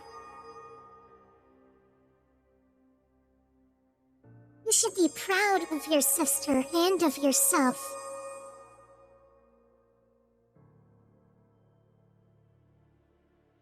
Yeah, I heard she died fighting 3 black spiral dancers to save Forged and his kid. There's more to it than that.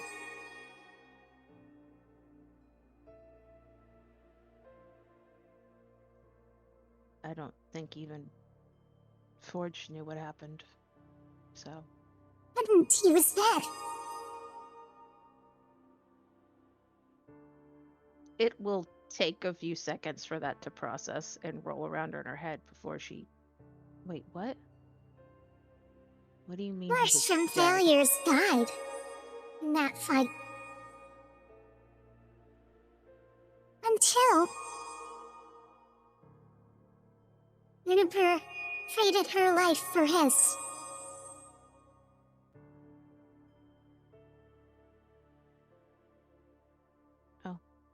Wow. In doing so, she gained the strength to overcome the threat.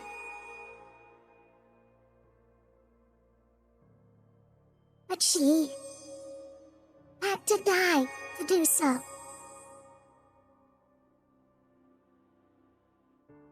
She put aside any selfishness, any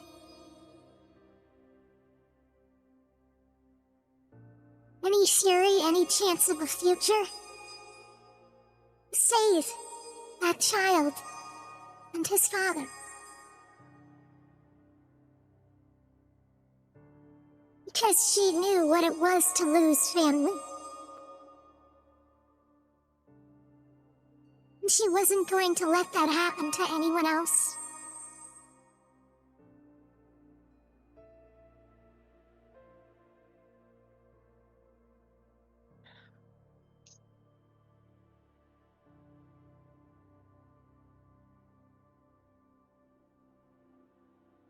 Family was always important to her. Yes. It still is.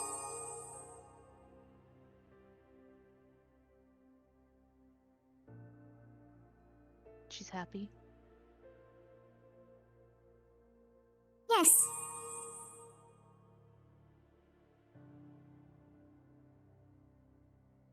Good. So should you be. Because once where there was darkness, now there is light.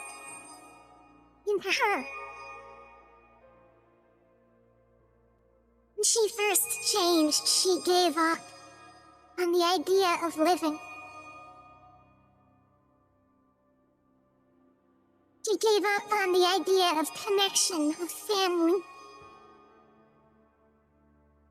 And here she dies, a hero, deserving family.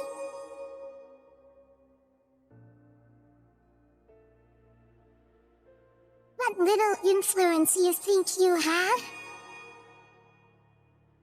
matters a lot more than you know.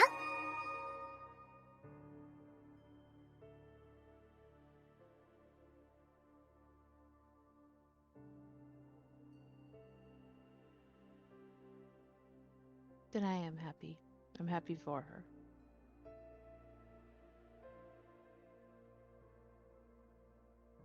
Loss is painful. These to get caught up in the never-ending hole it creates in us.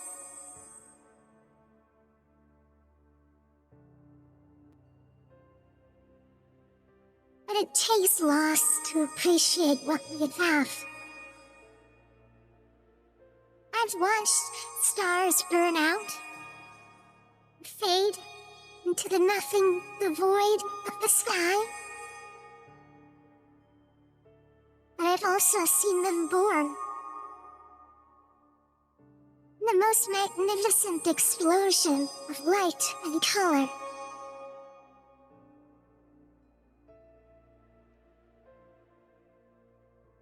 It's part of the cycle.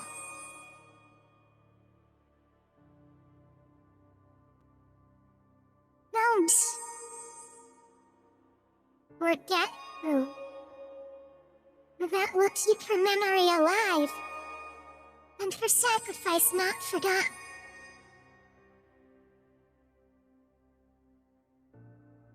I'm a Galliard star. It's kind of my thing to remember and to make others remember. So remember this. This isn't a story of failure. This is a story of love. Kind of redemption from what you're saying, from what it sounds like. Absolutely redemption.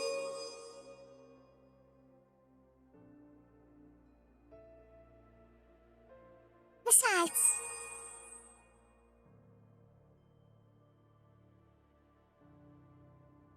there is another.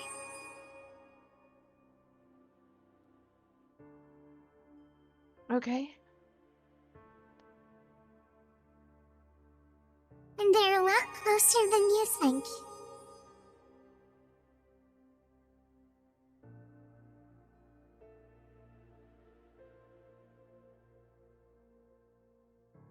Is another person I'm supposed to help?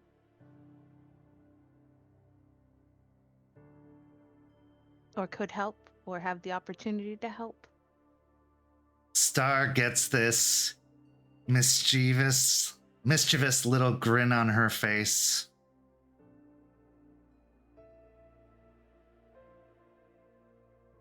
Another sibling. What? She just shrugs. No, we can't. You can't be a mysterious spirit on that. What do you mean, another sibling? It's that you need help? Look out, you're in there. No, you are not leaving yet. You're not going to tell me, are you? Like I said, when one light goes out, another is born.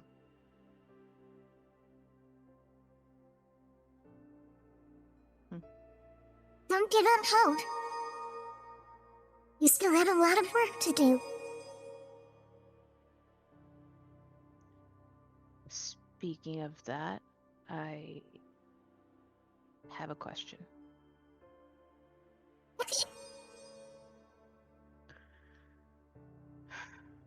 Stare up at the sky for a moment. Do you know, or would you know a spirit that knows how to heal the king?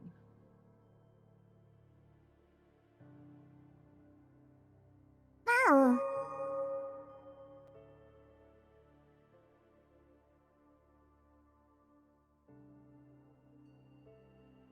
There are ways. You know one.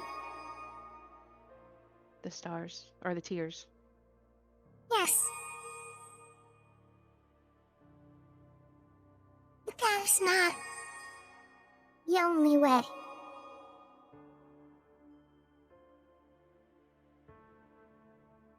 Bring one back from the dark. You need to remind them that there is light. I'm not just saying there is or trying to cheer them up, because I think we both know just how dark this existence is for you.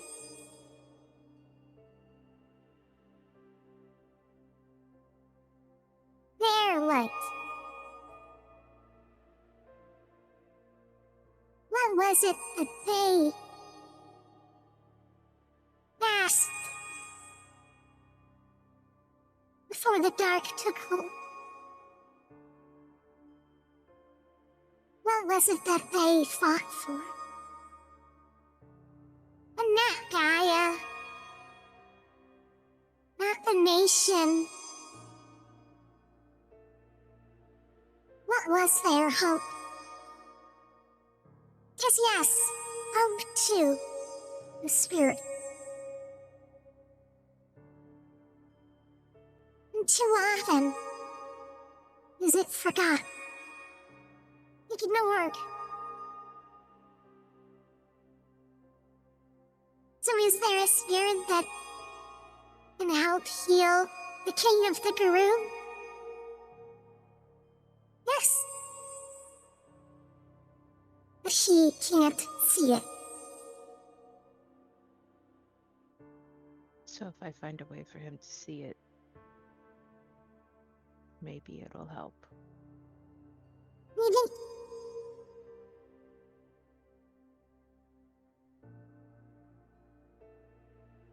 But it's not as easy as it sounds. I know, Star. Since I desperately tried to cling to my hope, I know how hard it is.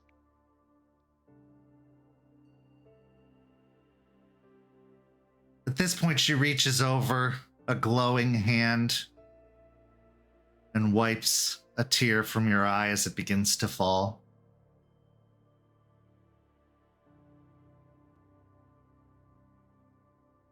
But you are someone's hope. And I think you know who. Yeah. And what's to come? He's going to need you more than you know. I will always be here for him. If it is in my power. Good. As few others will be.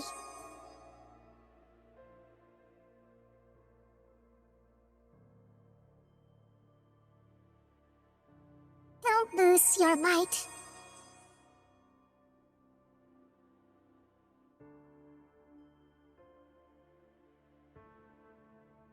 I will try not to. You haven't failed yet. There's no reason to start now.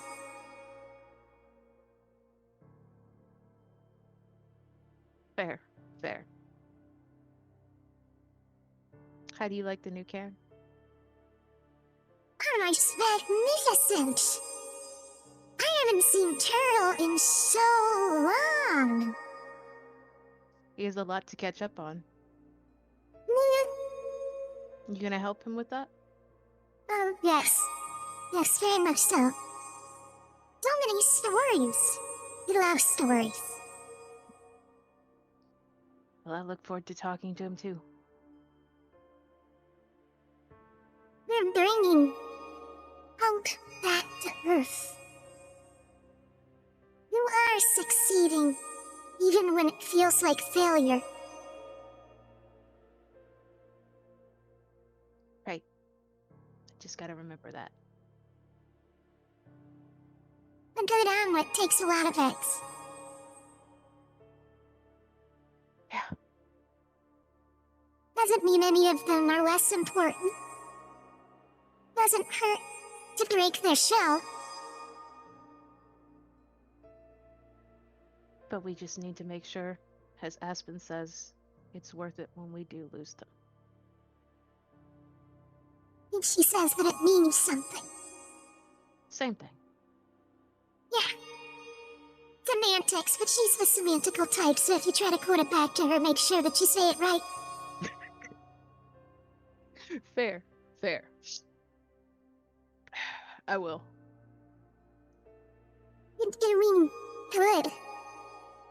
You're doing so good. Don't be afraid. Besides, I'm always watching. I know. I know.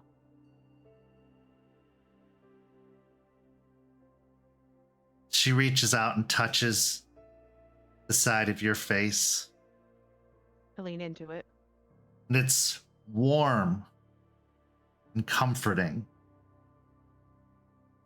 and filled with so much caring and kindness and love. And as you close your eyes, enjoying the touch,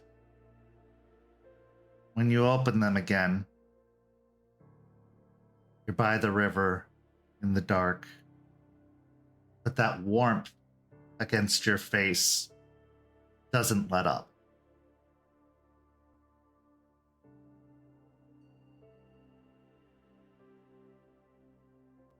What is going through Jester's mind now? I feel less guilty.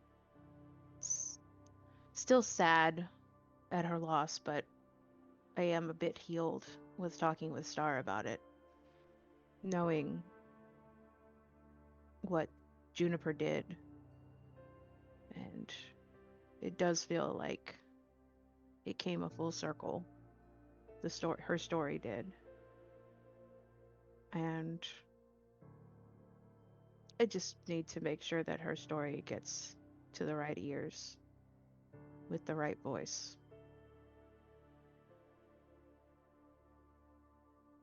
With that, go to break. We'll be back in just a few minutes with the second half of tonight's story. St. Petersburg by Night is brought to you through collaboration with our partnered vendors, Chromatic Creations, Panchi Artista, Ember Fox Dice, Champs Tramps, and Howl and Hop Tea. Links to our partnered vendors, as well as our Twitch and YouTube channels, can be found on our website, stpetebynight.com. You can follow St. Pete by Night on all socials with the hashtag St. Pete by Night. If you wish to support our programs, you can do so at ko-fi.com/St. Pete by Night to help keep the stories rolling. Welcome back.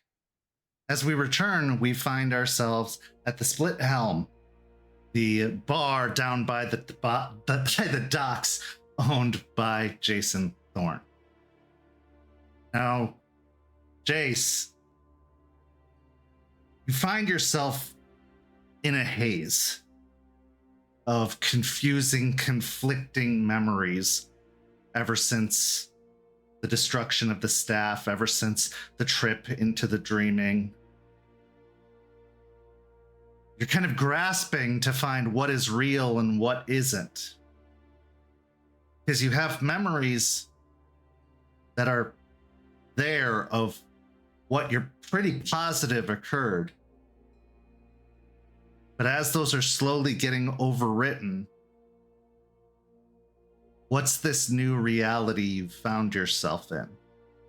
Because you remember a lot of talk, especially when you were at the library, of the forces of reality and how, if not handled appropriately, it completely break everything apart, which was why it was so necessary to handle the staff the way you did. Was it a staff? Was it a cane? Was it? So as you go to the bar, as the restaurant has been running full steam, you want to check in at all the different establishments that are popping up in your entrepreneurial efforts. Time to check in with the Split Helm. So as you arrive, before opening, you unlock the building, you head in. You know you have a meeting with Charles shortly because there's some unresolved issues there that probably should be put to bed after everything that's happened after your talk with Artie. And as you get inside, you hear noise coming from the kitchen that feels familiar and foreign. One of those conflicting memories. Heading closer to the kitchen to investigate the source of the sound, your nostrils are filled with the smells of fried food being prepared, broilers being fired up. You could hear the clanging of pots and pans and baskets used for fries or chicken fingers. And inside is a man with a well-trimmed gray beard, his hair tied back in a ponytail under a hairnet. Moses, wearing an apron, dressed in pretty casual clothing, a t-shirt with the insignia of the bar on the front and bigger on the back. Some comfortable jeans and tennis shoes. And he looks over at you with a smile. Hey boss, wasn't expecting you today. He will look at Moses up and down, looking at how well groomed he is, the attire he has on. He'll give a small smile, walk out to the front where they had the cleaning station at the bar where they'd clean all the cups. And with fresh water, he'll turn it on, pour in some, and just splash it into his face, rub his eyes a bit. As you take that brisk water upon your face, trying to kind of reset all the confusion, trying to clear up some of the fog, you remember, yeah, Moses works here. He was in fact one of the first hires that you made when you opened the bar. You'd met him on the boardwalk and he was a nice sort, but he was living an unhoused life. He was kind, and he was well-spoken, and he was presentable. As you've always been one to give back to the community, of course, he's the first person you thought of. But also, there was no talk of magic. There was no talk of mystery or the unknown. There was no possession, no issue, no influence. There was just Moses. Normal, mortal, human man. And that's how it's always been, hasn't it? He's always on time. In fact, he's early most of the time. He does his job well. There's never a spot in the kitchen. He's made sure to pay you back for your efforts of giving him employment. And he regales you with stories of riding the rails, traveling to places that you could only dream of, since most of your travel has consisted of Ohio or Florida, and specifically Tampa. But he talks about seeing the beach in Bali. He talks about surfing in Hawaii. He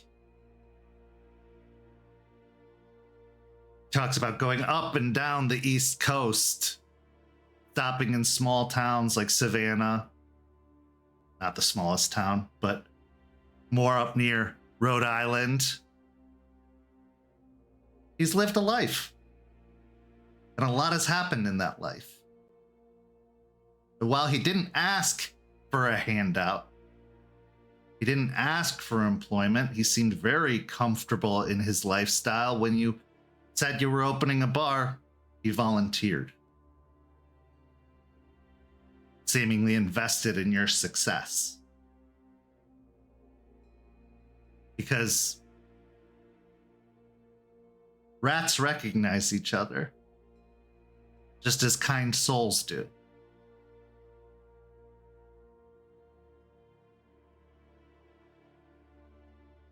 After the flood of all these memories, trying to piece what is reality and what has occurred in the past week in general, he'll drain the sink,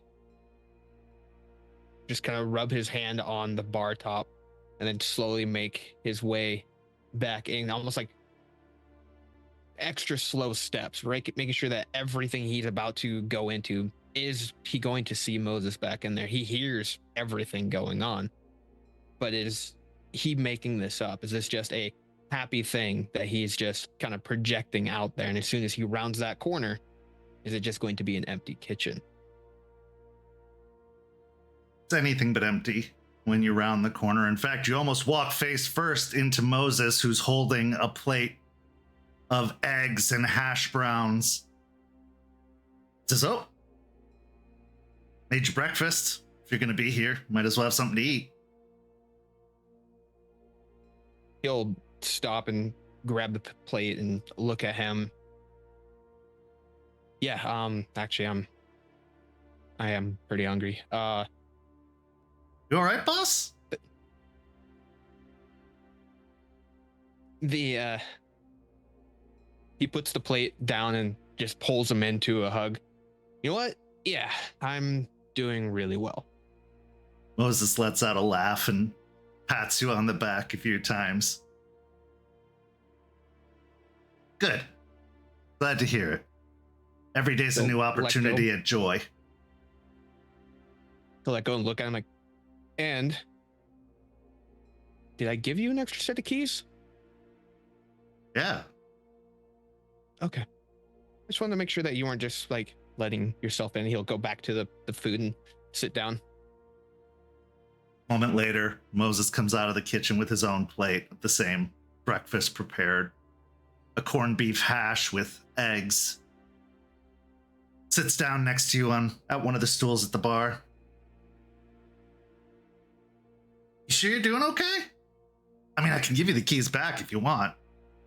No, like I said, this past week or more has been mind-boggling. The whole other business and this one, and just things going on in general. It's hard to. Sometimes I get lost in my own thoughts. So I'm just trying to piece everything back together, make sure like everything is copacetic. Oh, that reminds me. He hops up off of his stool and moves back into the kitchen, and you hear a little bit of rifling around, and he comes back with a package wrapped in newspaper, haphazardly wrapped.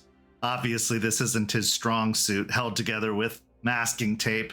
He says, "Got you a gift." Sets it on the bar in front of you. You didn't have to do that. He'll like pull it towards himself.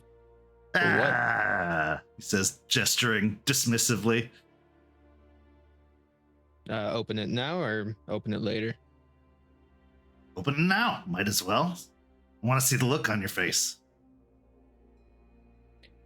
He'll put his fork down and kind of slide the plate to the side and start just ripping into it. No care about mess or anything. As you open it, you find that it is a very nice wooden placard with a copper plate on front that says Jason Thorne, owner and proprietor. Figured you could use that for your office, the new digs. Yeah, I like it. Did you make it?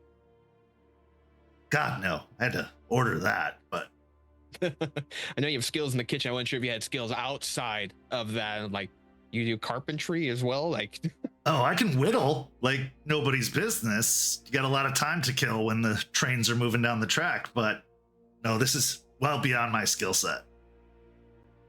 well, I love it, and I will definitely. I'll put it up at the new office. One of the days I'll have to come back. That kitchen, like the kitchen here, is great, but that kitchen, everything's state of the art. Like, talking big brick oven, like huge. I don't want to put that chef out, but I'd love to take a gander. No, I need you here. So no, and he does fine over there. Your state. Fair enough. I've been gone for a week. What's been going on? Anything I missed? Any weird things happening? I mean, no, business as usual. You know, the bikers have been coming through, but you say they're good, so they're good. They've been behaving themselves, and that group of kids that take up the back room have started coming around again. I get them food. I make sure they're well fed while they're here, and they're a handful, but they're all right. Kind of. They keep to their own for the most part. Yeah, it's got a charm in its own way. Yeah, the biggest thing with them is keeping them fed and well hydrated. They're usually pretty good. It's when they get hungry, that's when you run into issues, because then they start making their way out from the back room and just start taking things from the kitchen.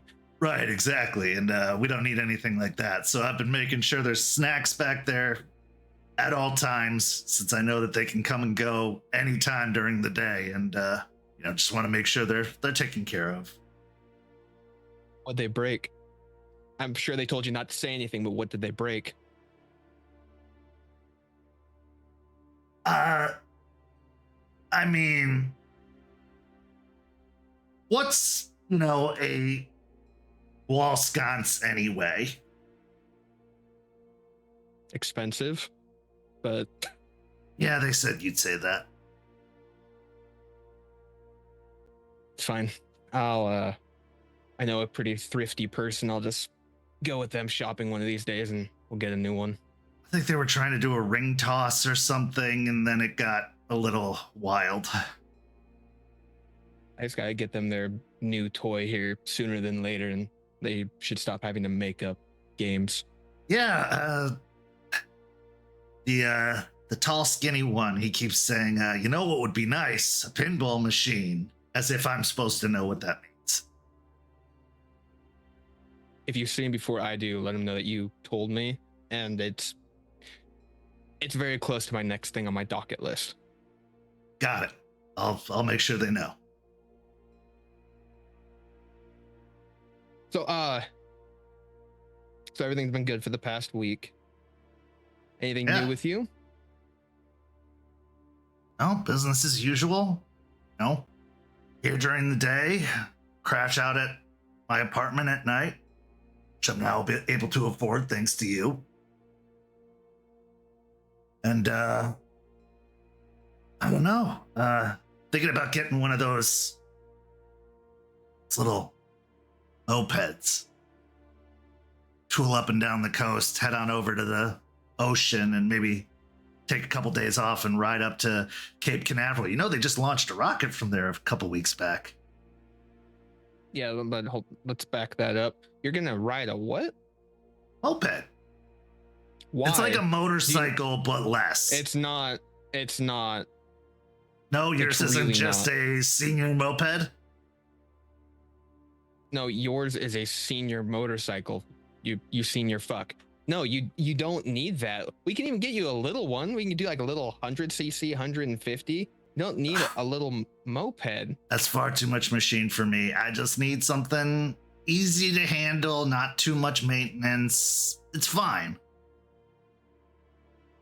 We can get those bikers that come by. Love working on it. I'm sure if I told them we got you a bike, they would love to get it all done for you, then make it completely road safe, and then you'll be good to go. But Jace, how else am I gonna embarrass you than pulling up to the bar on that tiny little scooter and going beep beep? I'm gonna have you pull around back. It's what's gonna happen. I'll get you your own parking spot, and it'll just say Moses's moped, just MM, right there. Hey, if you're trying to play chicken with me, believe me, others have tried and failed. That sounds I know great. better than play chicken with an old man. I know better than that. Maybe a golf cart. Maybe I should get a golf cart. That's what the old people down here seem to do. We do golf carts. I'm down for it. I'll roll up in a golf cart. Yeah, they've got like lights that you can put around the inside, and like you can put flashy screens on it. It's Remember the show Pimp My Ride? Exactly. We're talking way back. Yeah, we'll do that with the golf carts. All right, let's calm down with the way back talk, okay? Like that was yesterday. Just please. That was a while ago. But if you're needing additional capital for your little bitch bike or the golf cart, can well, hey, in the golf cart, you could ride with me. We could head down to the Riverwalk when they're having concerts down there or something. It'll be great. All right, tell you, I'll get a split helm one. It'll be a little free advertising. We'll put a little tap in the back of the golf cart. There you we'll go. Just serve some drinks down there. Say, there's the entrepreneur I know. Well, money. It helps a lot. It's hard to do things in this life without some form of money. Fair enough. As you glad things are doing well. As you enjoyed talking with one another, you come to find out that Moses has been living a really comfortable life. He's just been happily enjoying the weather, enjoying the stability. He seems to really be taking to working at the bar and constantly trying to find ways to improve or assist, bringing in new food for people to try, like jalapeno poppers and, you know, fancier mozzarella sticks and the like. He's happy and completely out of touch with anything that lies beyond the veil. Which, in its own way, is sad. Because it was something you could connect over, something you could relate on. But also,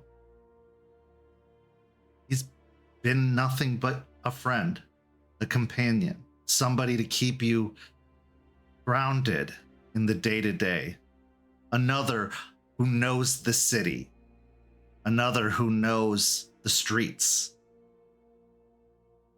a normal person. And there's something beautiful about that.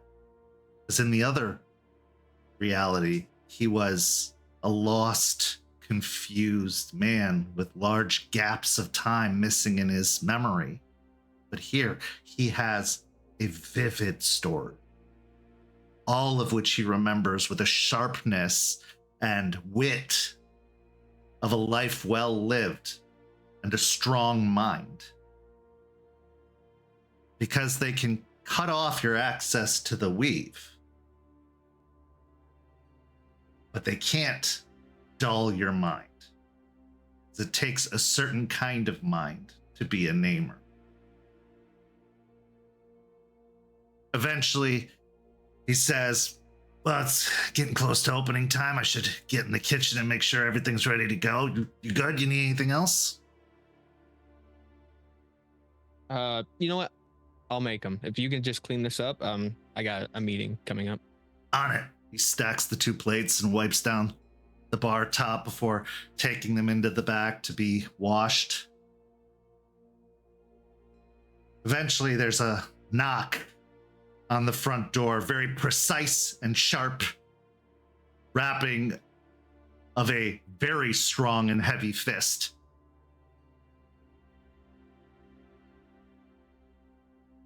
He'll take a moment, tapping his fingers on the bar before scooting out, making his way over to the door. He knows who it is. He goes and says, I'm coming. And he opens the door to him. Out front stands Charles in his suit and tie, as always. He gives a respectful bow of his head and says, Jason, you wanted to meet? Charles. Yeah, new suit, and he'll open the door for him. Would you believe me if I said this was one of the old ones? It's really clean, but I've heard about your apartment, so no. Well, considering where I was going, I wanted to have one I could get rid of if I got too dirty. And he says that with a small smile, but for him, it's like he might as well be grinning. And the pretension starts now. Please pick any seat that you like. The cleanest ones are the ones at the far corner. You act like it never stopped, he says as he passes you and continues into the bar before finding a seat at the bar, one of the closer ones, seemingly unbothered by it. Besides, when you've lived with malicious Jester as long as I have, you get used to this. You mean real life? That's what you get used to? Yeah, he'll shut the door and walk over. What can I do for you, Jason? Well, first, you have something of mine, and I do feel a little naked now without it. So if I could get my pistol back, that would be spectacular. You see him taken slightly aback by this and almost subconsciously lifts a hand towards his breast pocket on his suit jacket. He then slides the hand inside and pulls out the pistol and holster. I was hoping you'd ask for it back one day. I'm glad I didn't give up on that hope. He sets it on the bar top in front of you.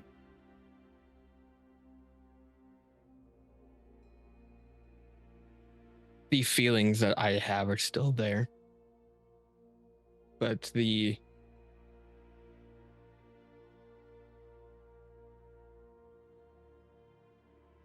don't blame you for your actions. I blame myself for mine. What the aftermath of it all could have been handled a lot better. You apologized immediately afterwards, and I did not accept that.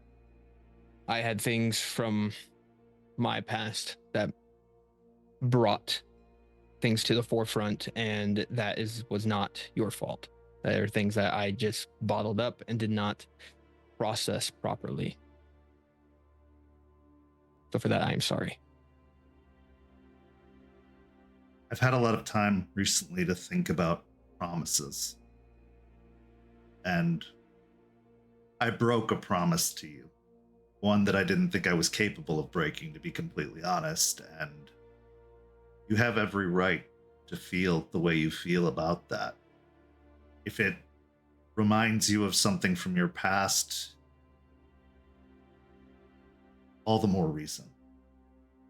But I want you to know I'm not that person that I remind you of, whoever they are. And I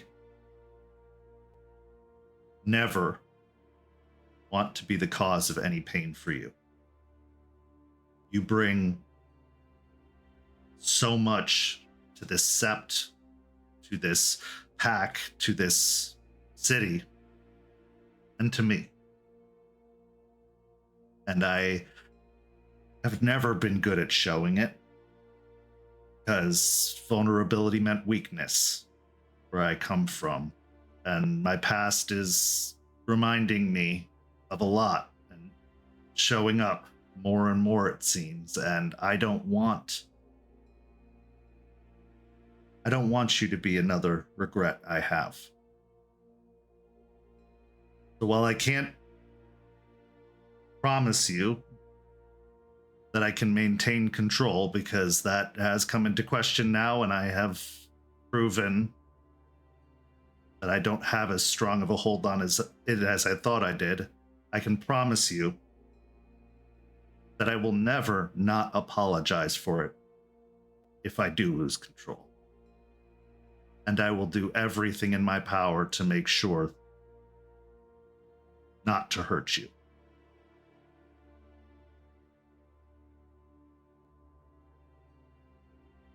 I appreciate your words. And speaking of promises, I asked you to make one that wasn't fair for you.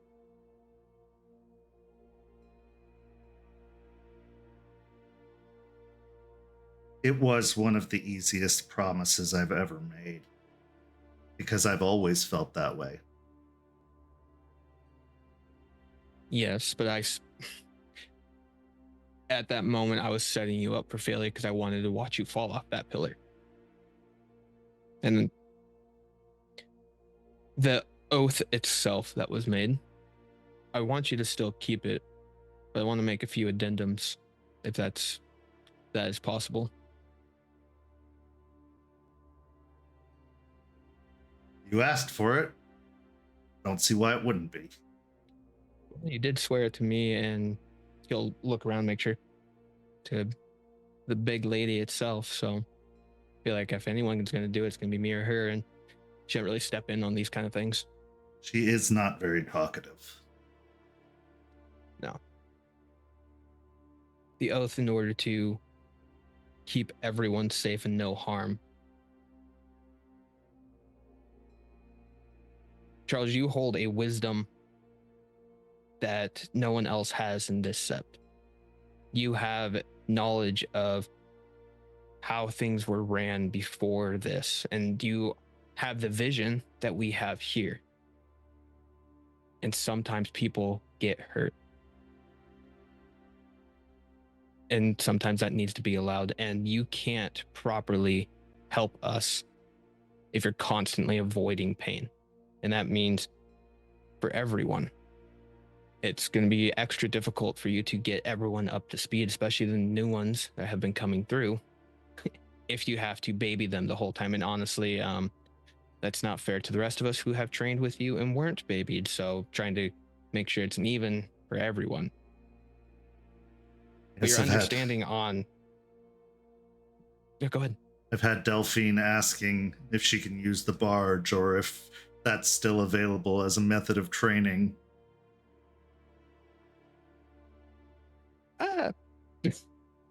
It worked. It did. But anyway, you were saying.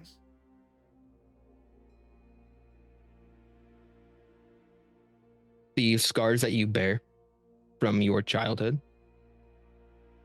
I feel like with the promise that you made, you had to cover those up. I want you to be able to use those to teach people. So your oath, instead of protecting everyone, I want you to have an oath of sharing your wisdom. And that can be through your physical prowess and your mind. For everyone within this set and within the nation itself. Anyone you come across. Well, first I accept, of course, but I actually had another motivation for coming here because you have always been honest with me, straightforward with me, and I think I need your advice. Something. Well, the bridge that we had that said was burnt and is being rebuilt, so go ahead and walk it right now. Why not? Then consider this my attempt to show vulnerability because I am conflicted on a potential issue. I don't know if you've heard, but my teacher, Iron Oath, is in Tampa. And as far as Aspen tells me, he is petitioning for me to return to Vermont. Now, before you say anything, understand I am not eager to do so. In fact, if anything, I would only go back to tell my grandfather to fuck himself.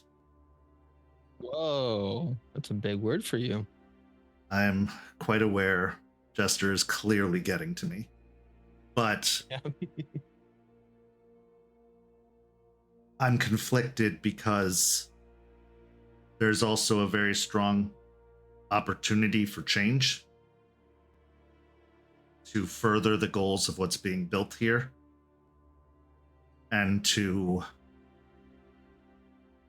make sure that what happened to me, what happened to you, what happened to Isidoro doesn't happen again. And I could do that as king. But also, I know that if I go, Jester will have to go, and it's a avalanche of effects that come after that. So you can see where I'm conflicted. Because also, to do so would be to do something I have been avoiding my entire life doing, which is picking up the crown and killing the one who wears it. At least that's what Falcon told me.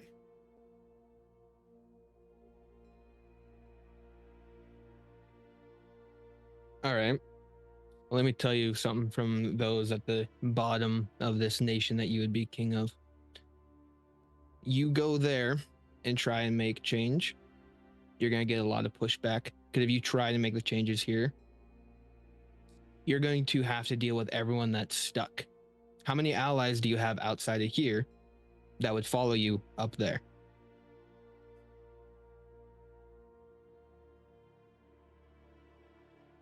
I have to question that constantly.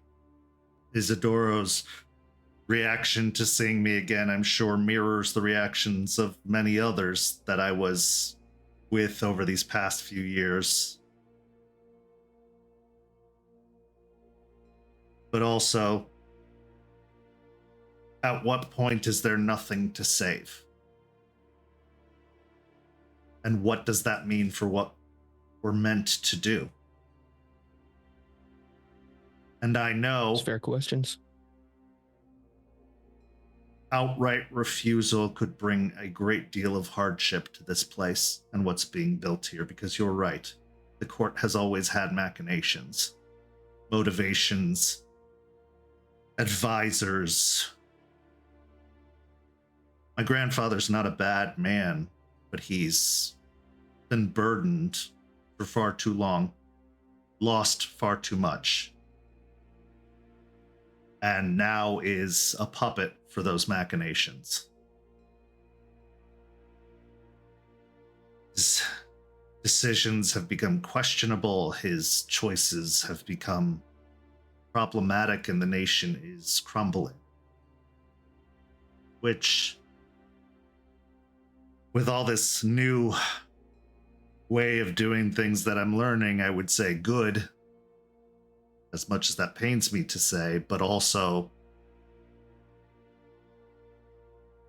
all those wayward guru out there that looked towards the crown, towards the nation for stability. They're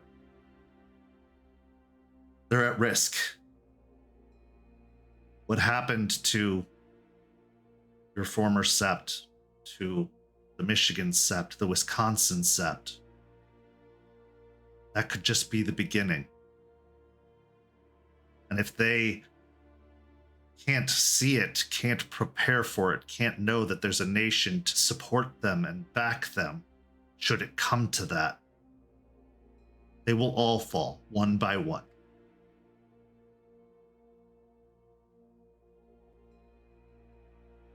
It's a lot to consider, because this is my home. This is my family, which means more to me than blood or duty.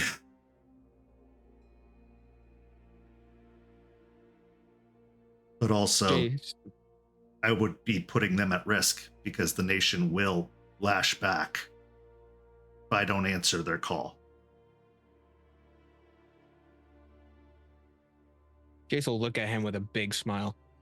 That whole spiel, that is what you need. You need to convince all the other guru that what's going on up in Vermont needs to stop. Because what is occurring, what happened to my sept, what happened in Michigan, could be happening all over. And they're not doing anything about it.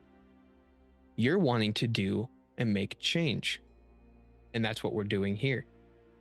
You have the name, and your significant other has the voice. You need to start something here and build outwards. Yes, I would go and have you tell your grandfather to go fuck himself. That's going to be kicking that hornet's nest. And they will send someone because of that. Now, if you send word that you outright refuse, that will give us time. If you're already up there and you do that, I know how well you can fight, but I don't know if you can take on everyone there. And you're right, Jester would follow you. And that would be the end of that story. It's done. But how you just spoke to me about what you're wanting to fix, everything that you're wanting to change, that's how you build your new nation you're wanting. Not up in Vermont. You do it here. Jester has the word. She can make your story sound this overall roar within the guru to come to Tampa, rally, and stop what's going on. The spiral is expanding ever down, and it's bringing more and more in. If we do nothing, it will consume everyone. I agree. But as for time, I'm not sure we have it. Then you make it. That's the problem. That's why I would need to go. Remember, the one who taught me is also the one I was never able to defeat. And he is here, and his name isn't just hyperbole. If he made any kind of promise to bring me back, he will do whatever it takes to fulfill that promise. And while your oath may be adjusted, the one that you've made me take, the truth is still very much there. Harm will come to this sept. And what's trying to be built here. How much does Jace know about Iron Oath? Does he have any recollection of the name or anything like that? Roll me a intelligence and politics. Rage 1? One. 2? I think you're at a 1. It was nice chatting with Moses, and while seeing Charles always bristles you a little bit, it's been a good chat. And you were bringing him here to forgive and move on, so... 4 successes. Victor Iron Oath Volkov comes from the Sept of the Crescent Moon in Russia, one of the high houses of the Silver Fangs. He is what could be equivalent to a Thane. Now, the term Thane is kind of outdated, but what it is essentially is a general of soldiers. He was a advisor to the king, but he was also one of the trainers of Guru at that sept, and turned out quite a few capable and legendary Guru in his time. The fact that he is as old as he is says something, because he's never refused a fight. He's never backed down. He's been in countless conflicts with a variety of organizations, including leeches, including dancers, including Fenris. He is an honorable man, as far as one can be honorable as a Guru, but he also, his word is more solid than steel. And he will not back down, no matter what. And he didn't take fondly to the departure of the Stargazers and the Fenris. He believes in the nation, probably to a fault. And he is a dangerous combatant.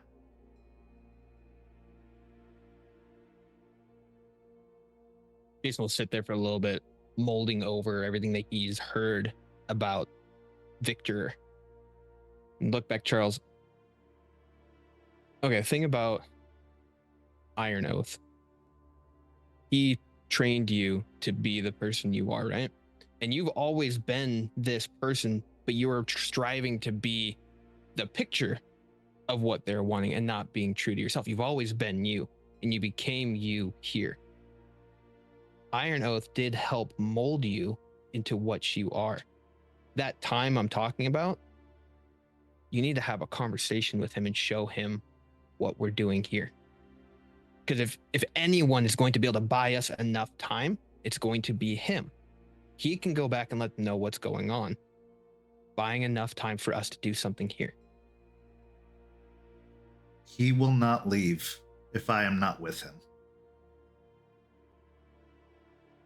Even if it means dragging my unconscious body.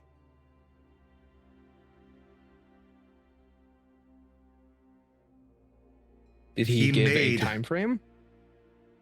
I don't know. I haven't seen him yet. Well, frankly, I've been avoiding it, Jace, because I'm scared. Nobody can make me feel like the child I once was, like Iron Oath can. Yeah, but you're not that kid anymore. And neither are you. It doesn't mean it doesn't alter our reactions. It's true, but he's a lot older now, right? And you've had a lot more years of combating the worm. You've gotten that under your belt. If I fight him, they will bring hell to Tampa. And yes, we would be able to last for a while. But with a lot of politics and a united force, they would best us eventually. Because that old mindset that I once had, That is the mindset that is still very present for them. And I have no doubt that even if they are playing nice, they view this place as heretical. A reminder of what the Stargazers have done, the Fenris have done. But we're less. There are fewer of us than there were of either of those tribes. And they were a lot more willing to let them go before. I don't think they'll do it a third time. Well, if Gru keep wanting to leave the nation, then maybe it's because it's fucking broken as shit and we don't want to be in it anymore. I have come Just to a thought. realize that, yes. And that is, again, where I wonder if that's what's necessary, is a change of leadership, is someone with the mindset and knowledge of what you're saying. And I would come back. I'm not, as king, I could change where the seat of power sits. And believe me, I'm not wanting to be king. I never have been. But I also understand the influence that comes with it and the potential for success that it would bring to this place. And then how are you going to change it from the inside, Charles? You just said you don't have any allies. No one's going to follow your rhetoric. They will see you as a tyrant trying to preach false prophecies about what could be. And then they will remove you and put someone else there that they can control. You're not going to win on that throne the way it is.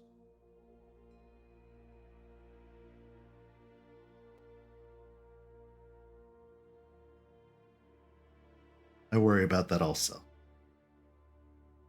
In fact, that's what Aspen and Jester have both said, that I could be manipulated and that they would circumvent me. Again, it's why I'm conflicted.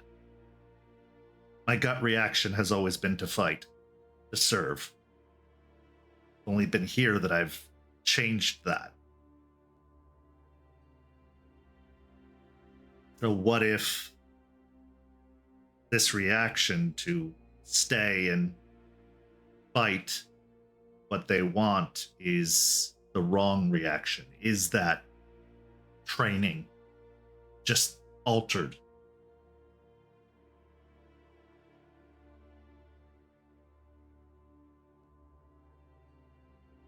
For all I know, Iron Oath has an army waiting at the Georgia border to march here. I don't know. And let them come. Let you be a martyr then. We'll die fighting for what we believe in here.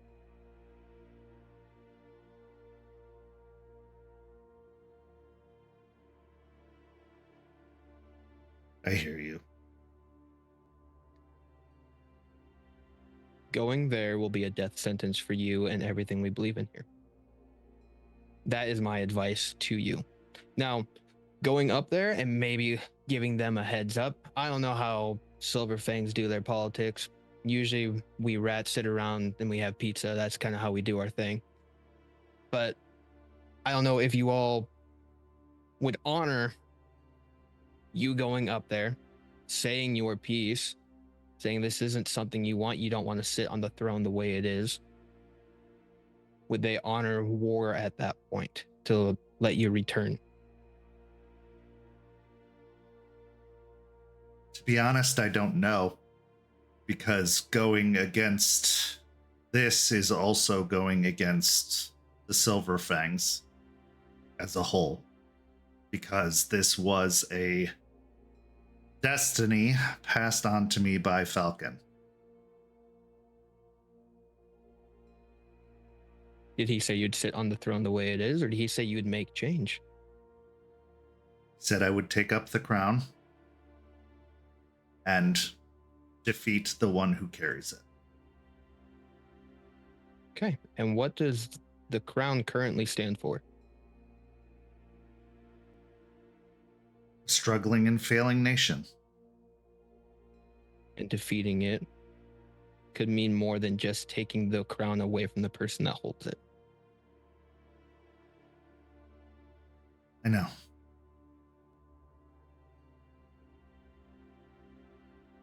Your advice means a great deal to me, which is why I came to you for it. Don't envy you. That's a lot to hold.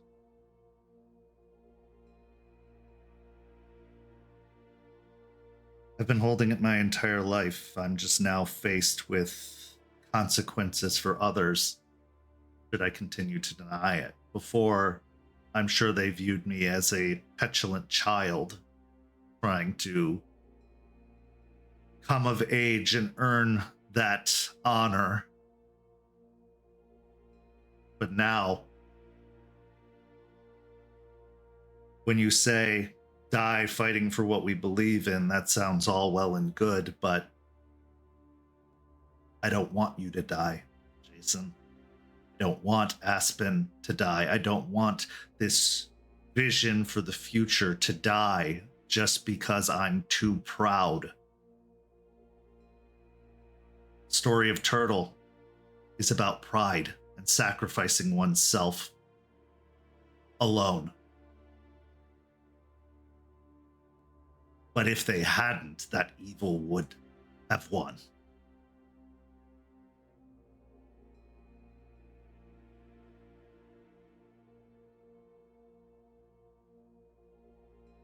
Let me sit on it and think and see what I can come up with.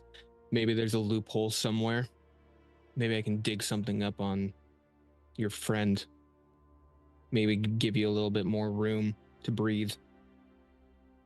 Well, to complicate it more, I made an oath to them as well, as a child and all throughout my youth, to the tribe, to the nation.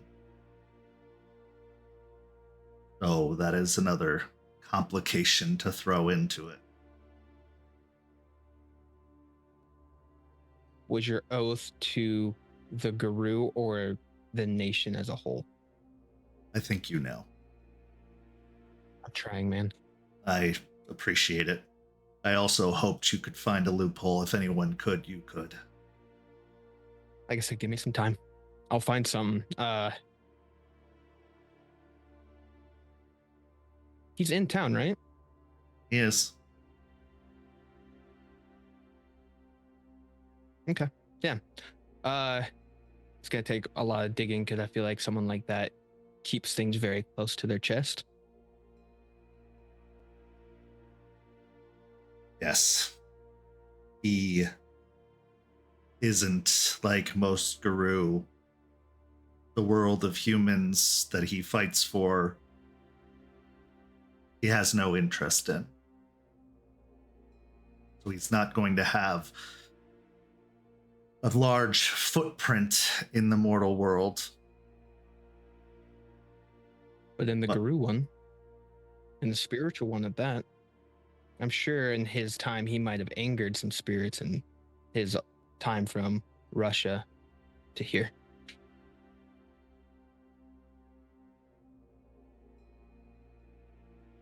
Should we run out of time,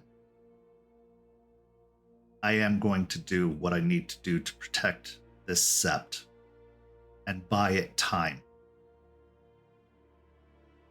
But a promise I will make to you that I will not break. I will come back. If I have to. Only if I have to go.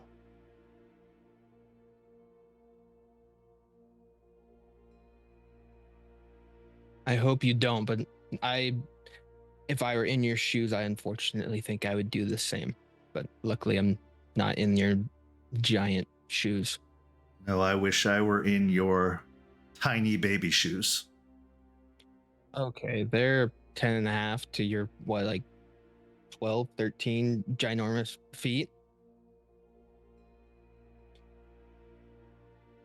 Thank you, Jace. This meant a great deal to me. All of it. I figured since we got to spend eternity with each other, it better be friendly trees than constantly bashing each other in the wind. Oh, I can't wait till they find out about all of that. But... You know, secrets are a thing. You don't need to just... These are my cards. I don't intend to tell them. Okay. But I'm sure it will come out eventually. All things tend to.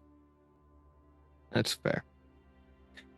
Well, but since you are here and we are back to being cordial. Is it Manhattan or old fashioned that you liked? How about something new this time? Whoa, okay. Let me whip something up. He'll go jump over the bar and go over and start pouring drinks. As you make a drink, people start to come into the bar as it's now past opening. And so the conversation shifts. Charles falls mostly silent, just enjoying his drink, enjoying your company, enjoying the atmosphere before eventually saying goodbye. Saying he'd be back. He always would. What is Jason Thorne thinking after all of this? While he's having his patrons come through and he's getting drinks and having Moses bring out food, he's trying to find a way for his friend to get out of this really sticky situation that he's in. And everything that he is bringing up or brought up to Charles is brought back to these oaths that were kept, these promises, and how they are the wall that's stopping it. But every wall has a weak point. And so he's thinking of who he can reach out to within the city that would be able to best serve the overall questions that he has about Iron Oath. And the only one he would trust with such a overall request would be his patron. In dreams, time doesn't exist. For us, it could be 4 hours, 8 hours, 12 hours. But in our dreams, it could be millennia, or it could be seconds. In the waking world, time stops for no one. The world keeps turning, events keep unfolding, and once something goes into motion, it won't stop. It could alter course. It could change direction, but it won't stop. And for someone who puts a lot of stake in oaths, they will ensure it won't stop by any means necessary. We now transition to our final scene of the evening.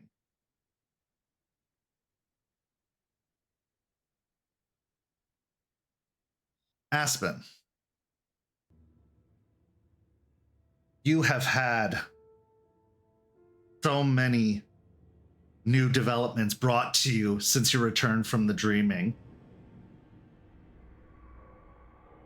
Not a lot of them have been great, and on top of that, it doesn't change any of the things that happened before you went. Those are still ever present and at your doorstep.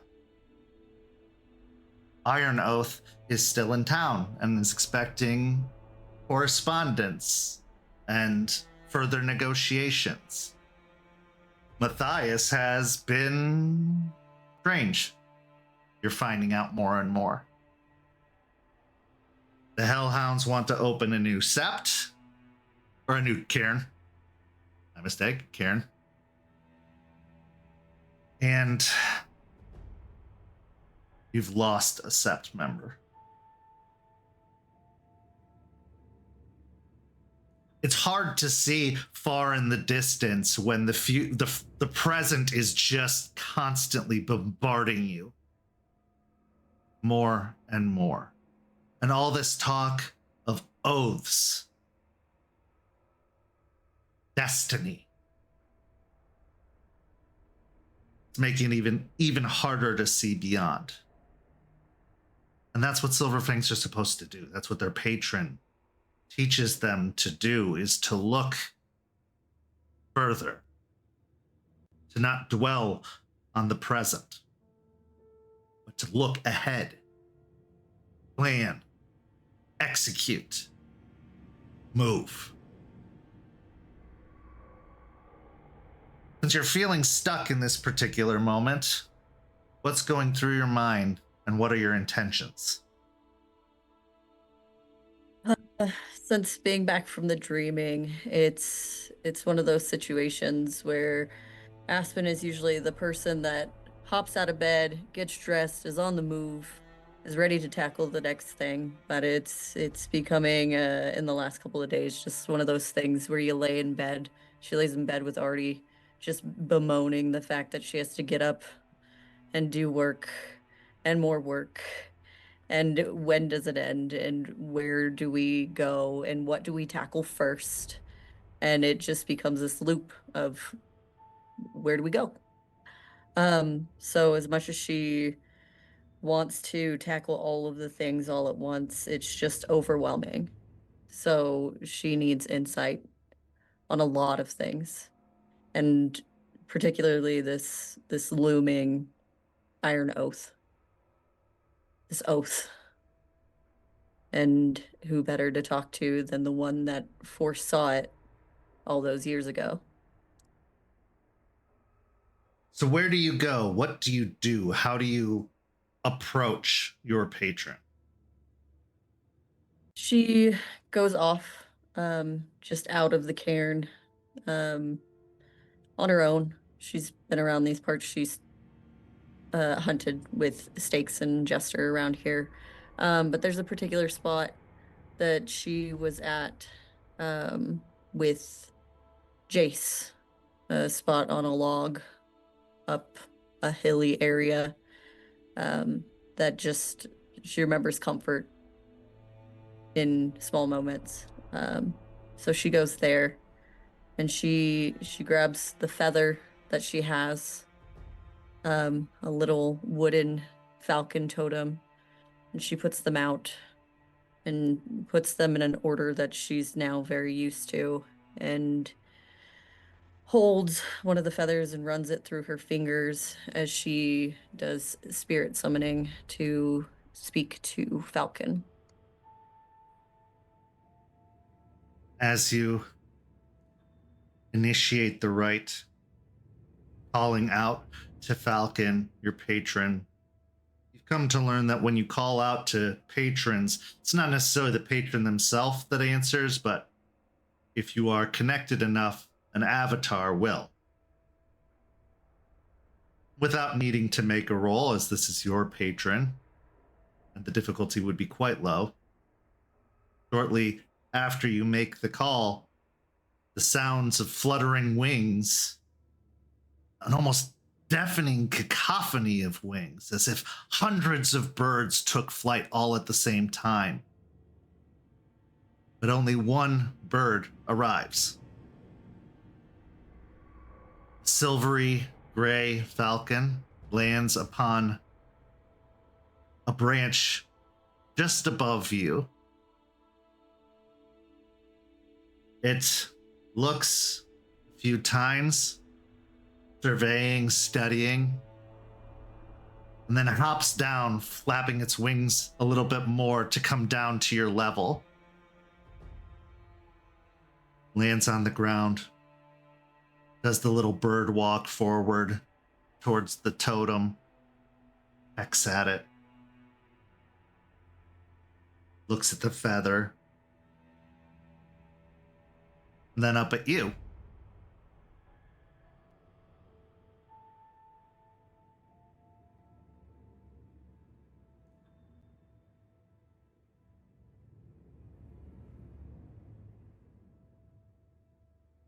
Aspen Oathbreaker. It's been a while. Has. But you've been busy, haven't you? It's putting it plainly. Building a future often is.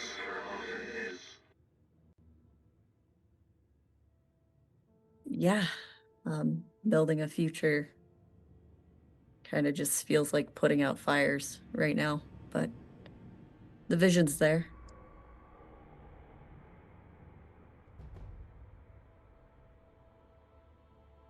is it you require?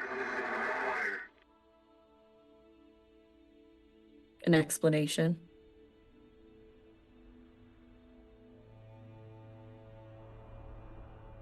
Maybe a little insight after that. An explanation for? I think you're aware of the other of us here, even though he doesn't like to speak to you often, from my understanding. Apparently there's a big to-do about that man and what he represents and what his, and she gets really dramatic, destiny is supposed to be.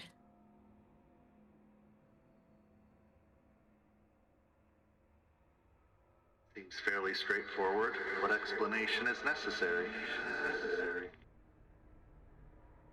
Why? Why this oath? Why why foreseeing? Why him? Because if not him, who else? And I did not make the future, I just saw it.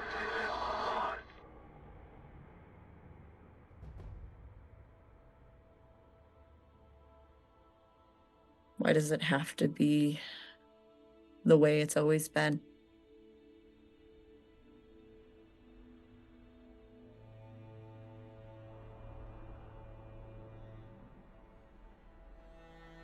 Would you have it go to someone else?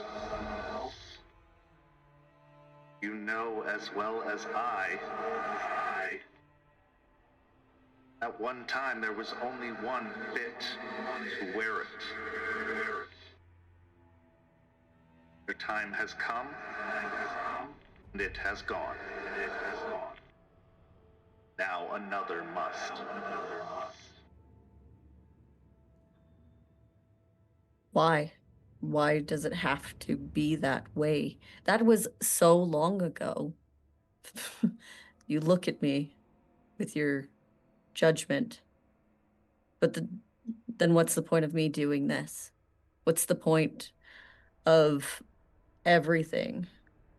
Why keep it the way it is if it's not working? You, as well as I, know that it's not working.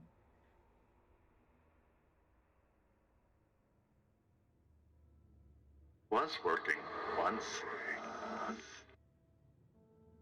That was a long time ago. How would you know? I educate myself. Kind of comes with the Silverfang Philodox territory.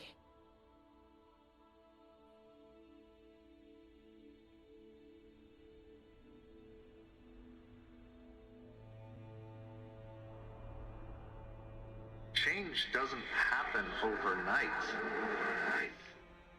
How long did it take you to even embrace this destiny of yours? And what did it take to get there?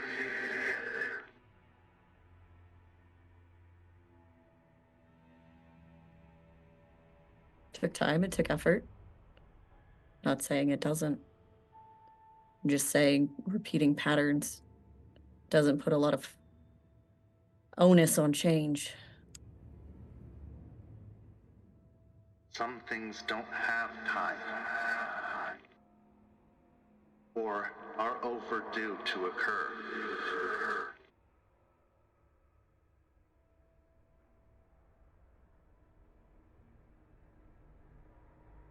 Perhaps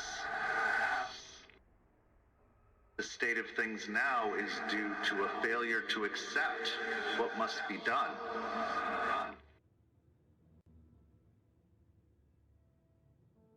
Doesn't change the need of it doing.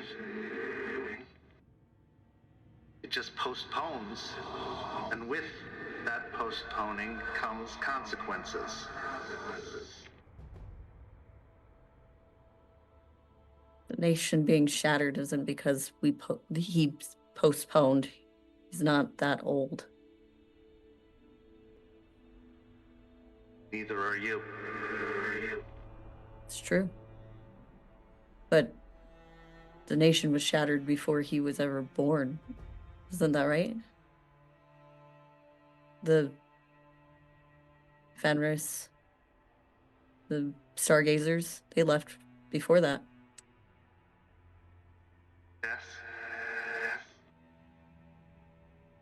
It kind of seems like trying to put a band-aid on a bullet hole.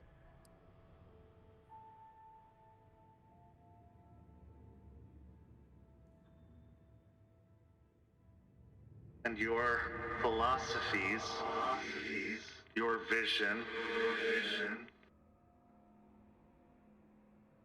that would appeal to all? I wouldn't say so. I don't think one sight, one vision appeals to all, but it's an opportunity to fix what's broken.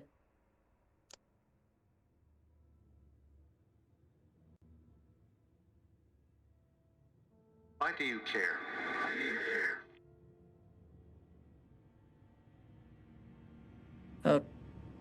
Charles? Charles, destiny.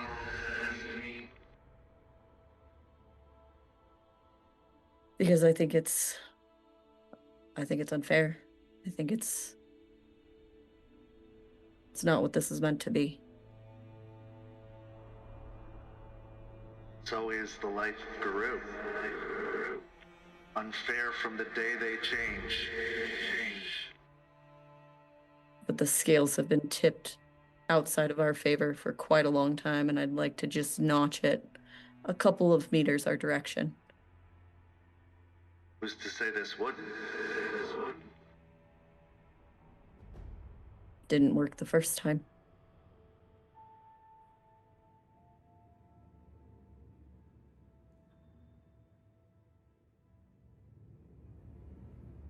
I'm frustrated, Falcon.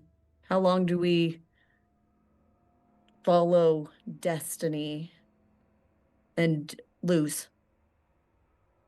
Or sacrifice? How long?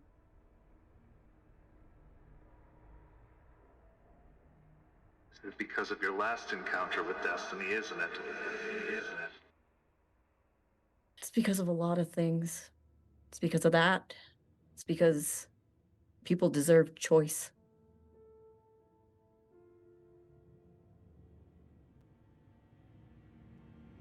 Are you afraid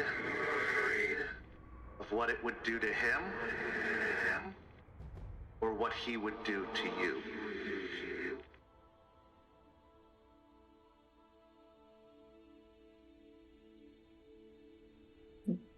Might be hard to believe a lot of people, but I'm not afraid of Charles. Not afraid of what he can do or what he could do. I want him to have the opportunity to do something else because he wants it.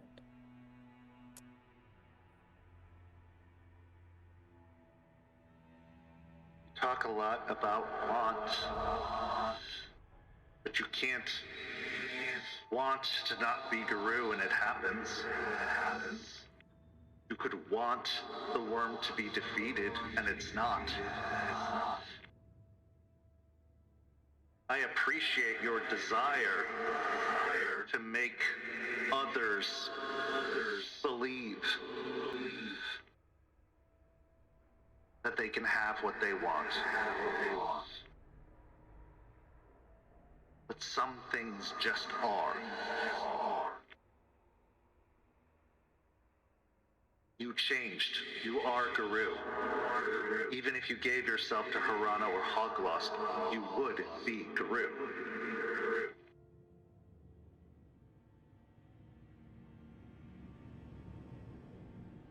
Some things are constant. Go ahead. Some things are a constant. I understand that. But destiny's not a constant. Our choices, while being Guru, they change, they flow, they flux. And why can't we want any more? because we're told we're fighting for Gaia, we do that anyways. We can't choose to care about anything else. We must sacrifice and only do that, and that's all that we're worth. Of course not. Of course not. This isn't about that. You can want, you can pursue those wants. Some want to see the world saved, others want to see it burn. And yes, some must sacrifice more than others to allow them to want. This is what he was born to do. And though you have grown fond of him and see his value to your goals, what point has those goals if it all comes crashing down?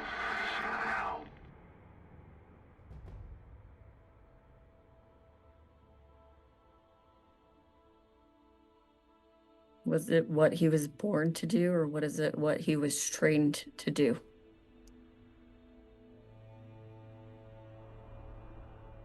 He trained because he was born.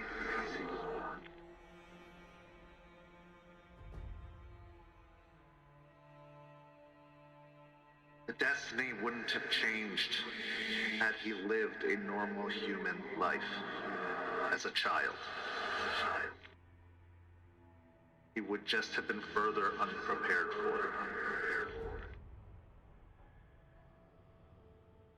How can you say that for sure?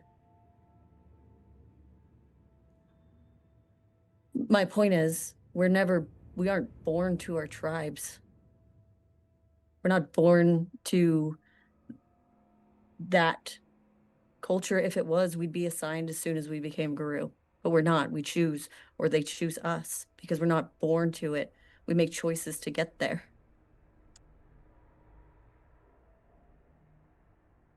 Most aren't. Not anymore. But for the line of Morningkill and Albrecht, they are. And So for a name others, is- some are still. So a name is destiny. Not the name, the person who bears the name. The Albrechts bear a strength, a honor.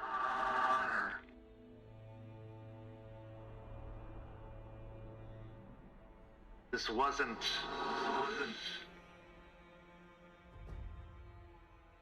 happenstance or a game. It was foreseen. The nation would shatter and crumble.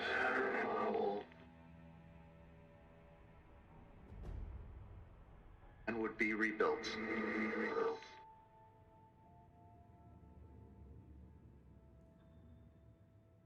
With Charles Albrecht wearing the crown. Is that correct?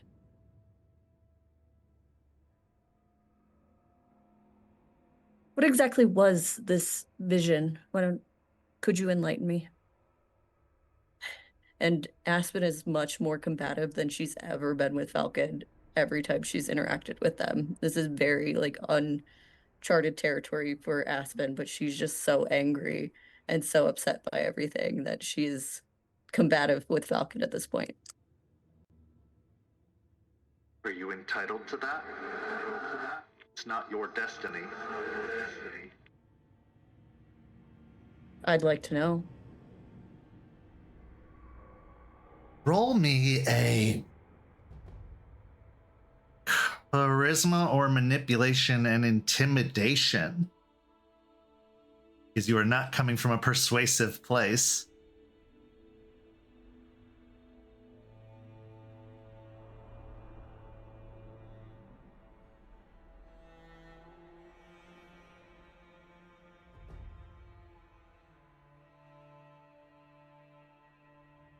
Am I at rage 1? You're probably at rage 2 now, to be honest. Okay.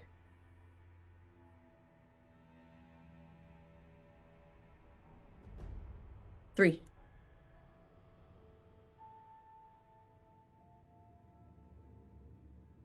Falcon stares at you. Those black inky pools, harsh and hardened, direct and focused.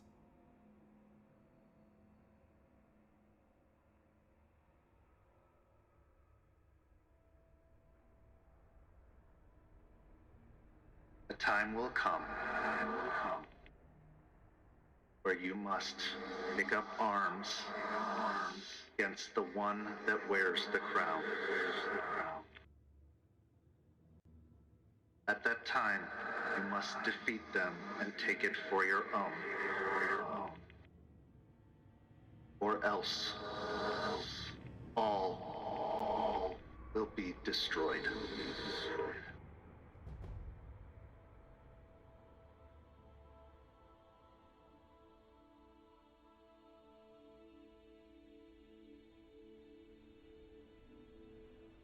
So the whole of the entirety of everything we've built is resting upon the shoulders of one guru. Plainly? Yes. Plainly, that's complete. And she pauses. It's ridiculous.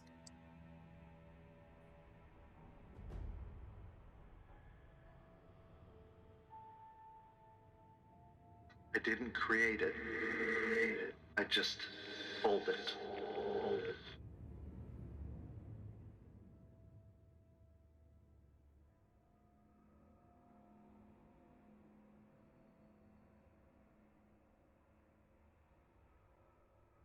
You can decide to deny destiny as Charles Albrecht has. It doesn't change the ending. If anything, it brings it closer.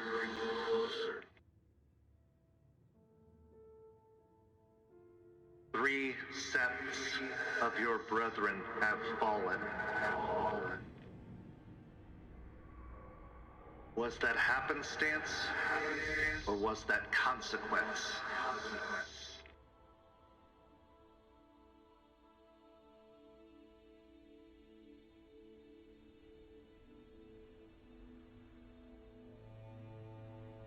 And in all of this, there's no way to fix the one who wears it then. Perhaps for a time. But again, you are stalling, denying.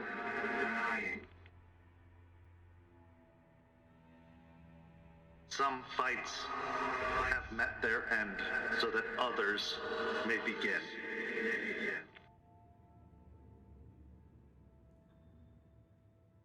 Heard this Silver Crown story. Now it feels like way too many times. First time I heard it was Matthias when he first came here. One of the very first conversations I had with him, he told me all about the Silver Crown and how it would be brought and bring great things to the nation and how it was lost. He told me all of that to embolden me to do all of this.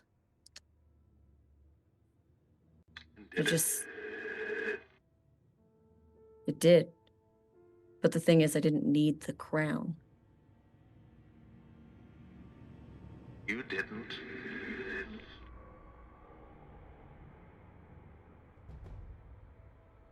But again, this prophecy isn't for you.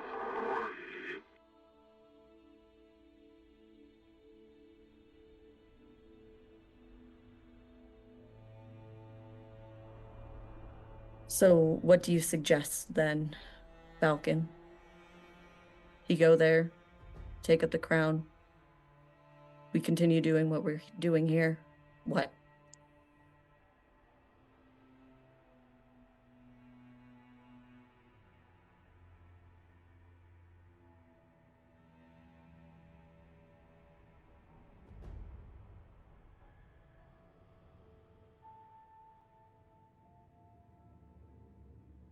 I think you must go to Vermont.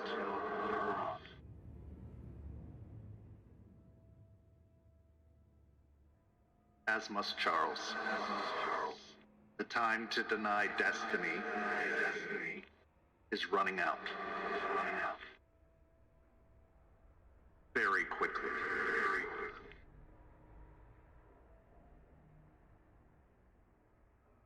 Where you have fallen, more will fall.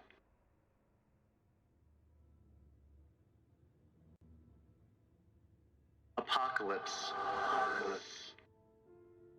is here.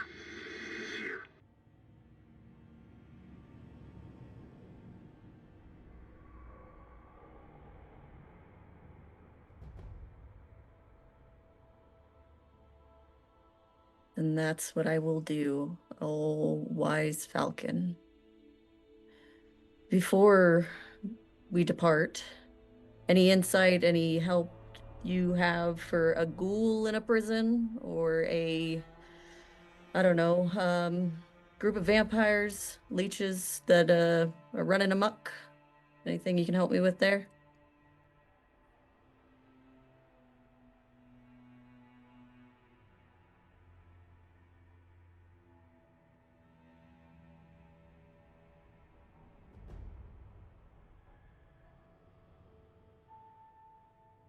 For the tower to fall, for a crown to be broken, many hands must rise. Aside claws,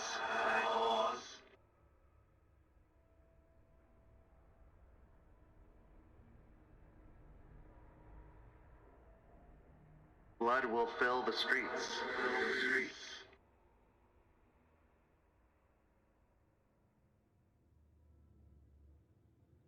But revenge will be gotten.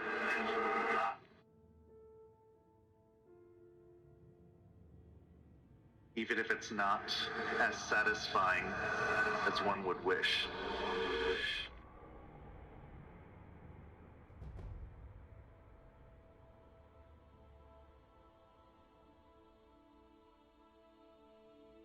Foreboding as ever.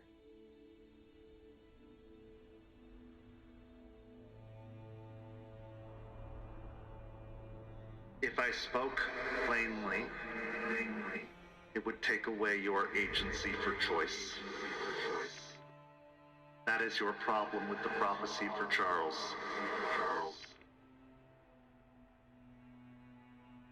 It is. I appreciate it. I will give you this. The prophecy ends with taking the crown, not what comes next.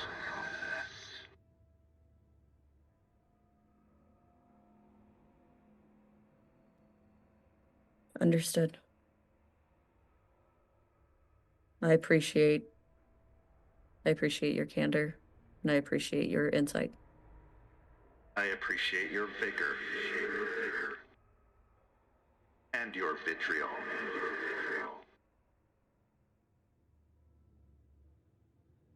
My apologies. With that, the Falcon snatches up the feather, leaving the statue behind.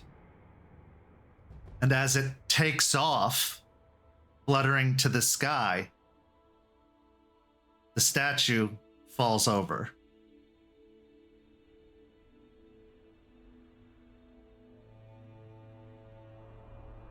Leaving you sitting on the same spot, overlooking your territory.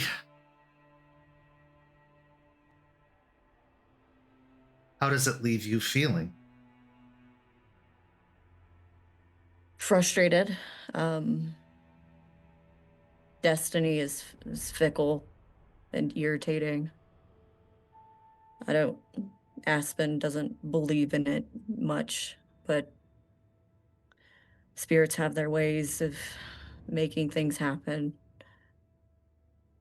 And at the very least, with all the frustration, all the irritation, she does feel a little bad about being rude to Falcon, because that's not her usual way of talking to spirits. And at the end of the day, they did give information, if not a little vague, but it's more than she had before. So, still very frustrated, but at least a little more insight than she had before. And this is where our story comes to a close this evening. But not without one last scene.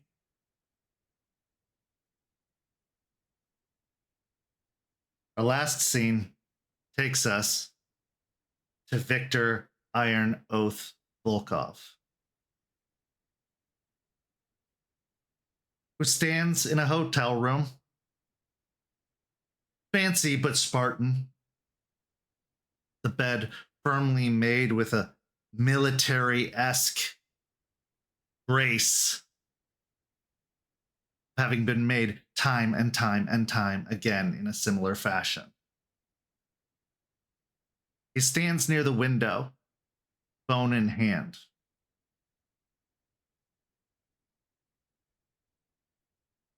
I have found him, and I will return him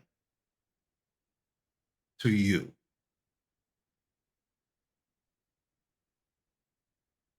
We then cut to the other end of the phone, where a young woman, maybe in her mid-20s, stands holding a phone of her very own. She has a fierceness to her look, a hardened exterior, and the same white hair, almost blonde, bound back in a braid that falls down across her shoulders. She wears regal attire, but still modern.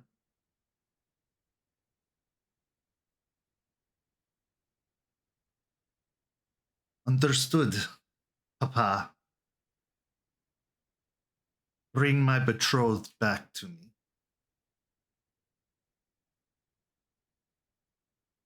And this is where our episode comes to a close. Thank you so much to these amazing players. Thank you to everybody watching at home. Go follow St. Pete by Night on all of that social media you see down below, and sign up for the Ko-fi, where you can become a member for as low as $5 a month and get access to all kinds of behind-the-scenes featurettes. Also, this week, we have a new episode of Hellhounds coming on Friday. See what those vagabonds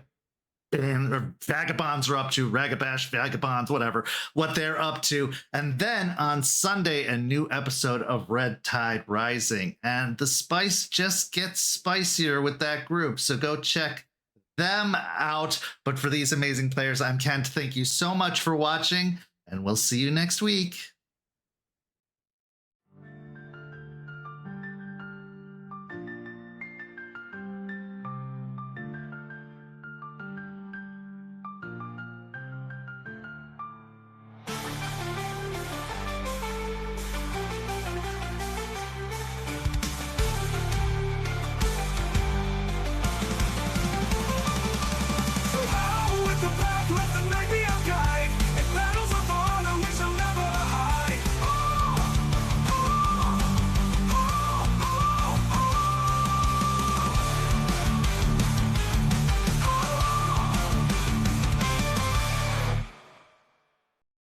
This has been a St. Petersburg by Night production, produced in agreement with the World of Darkness and Dark Pack. Visit our website at stpetebynight.com for more information about all of our productions and how you can become part of our community. Thank you for listening, and until next time, fangs, stakes, and claws out.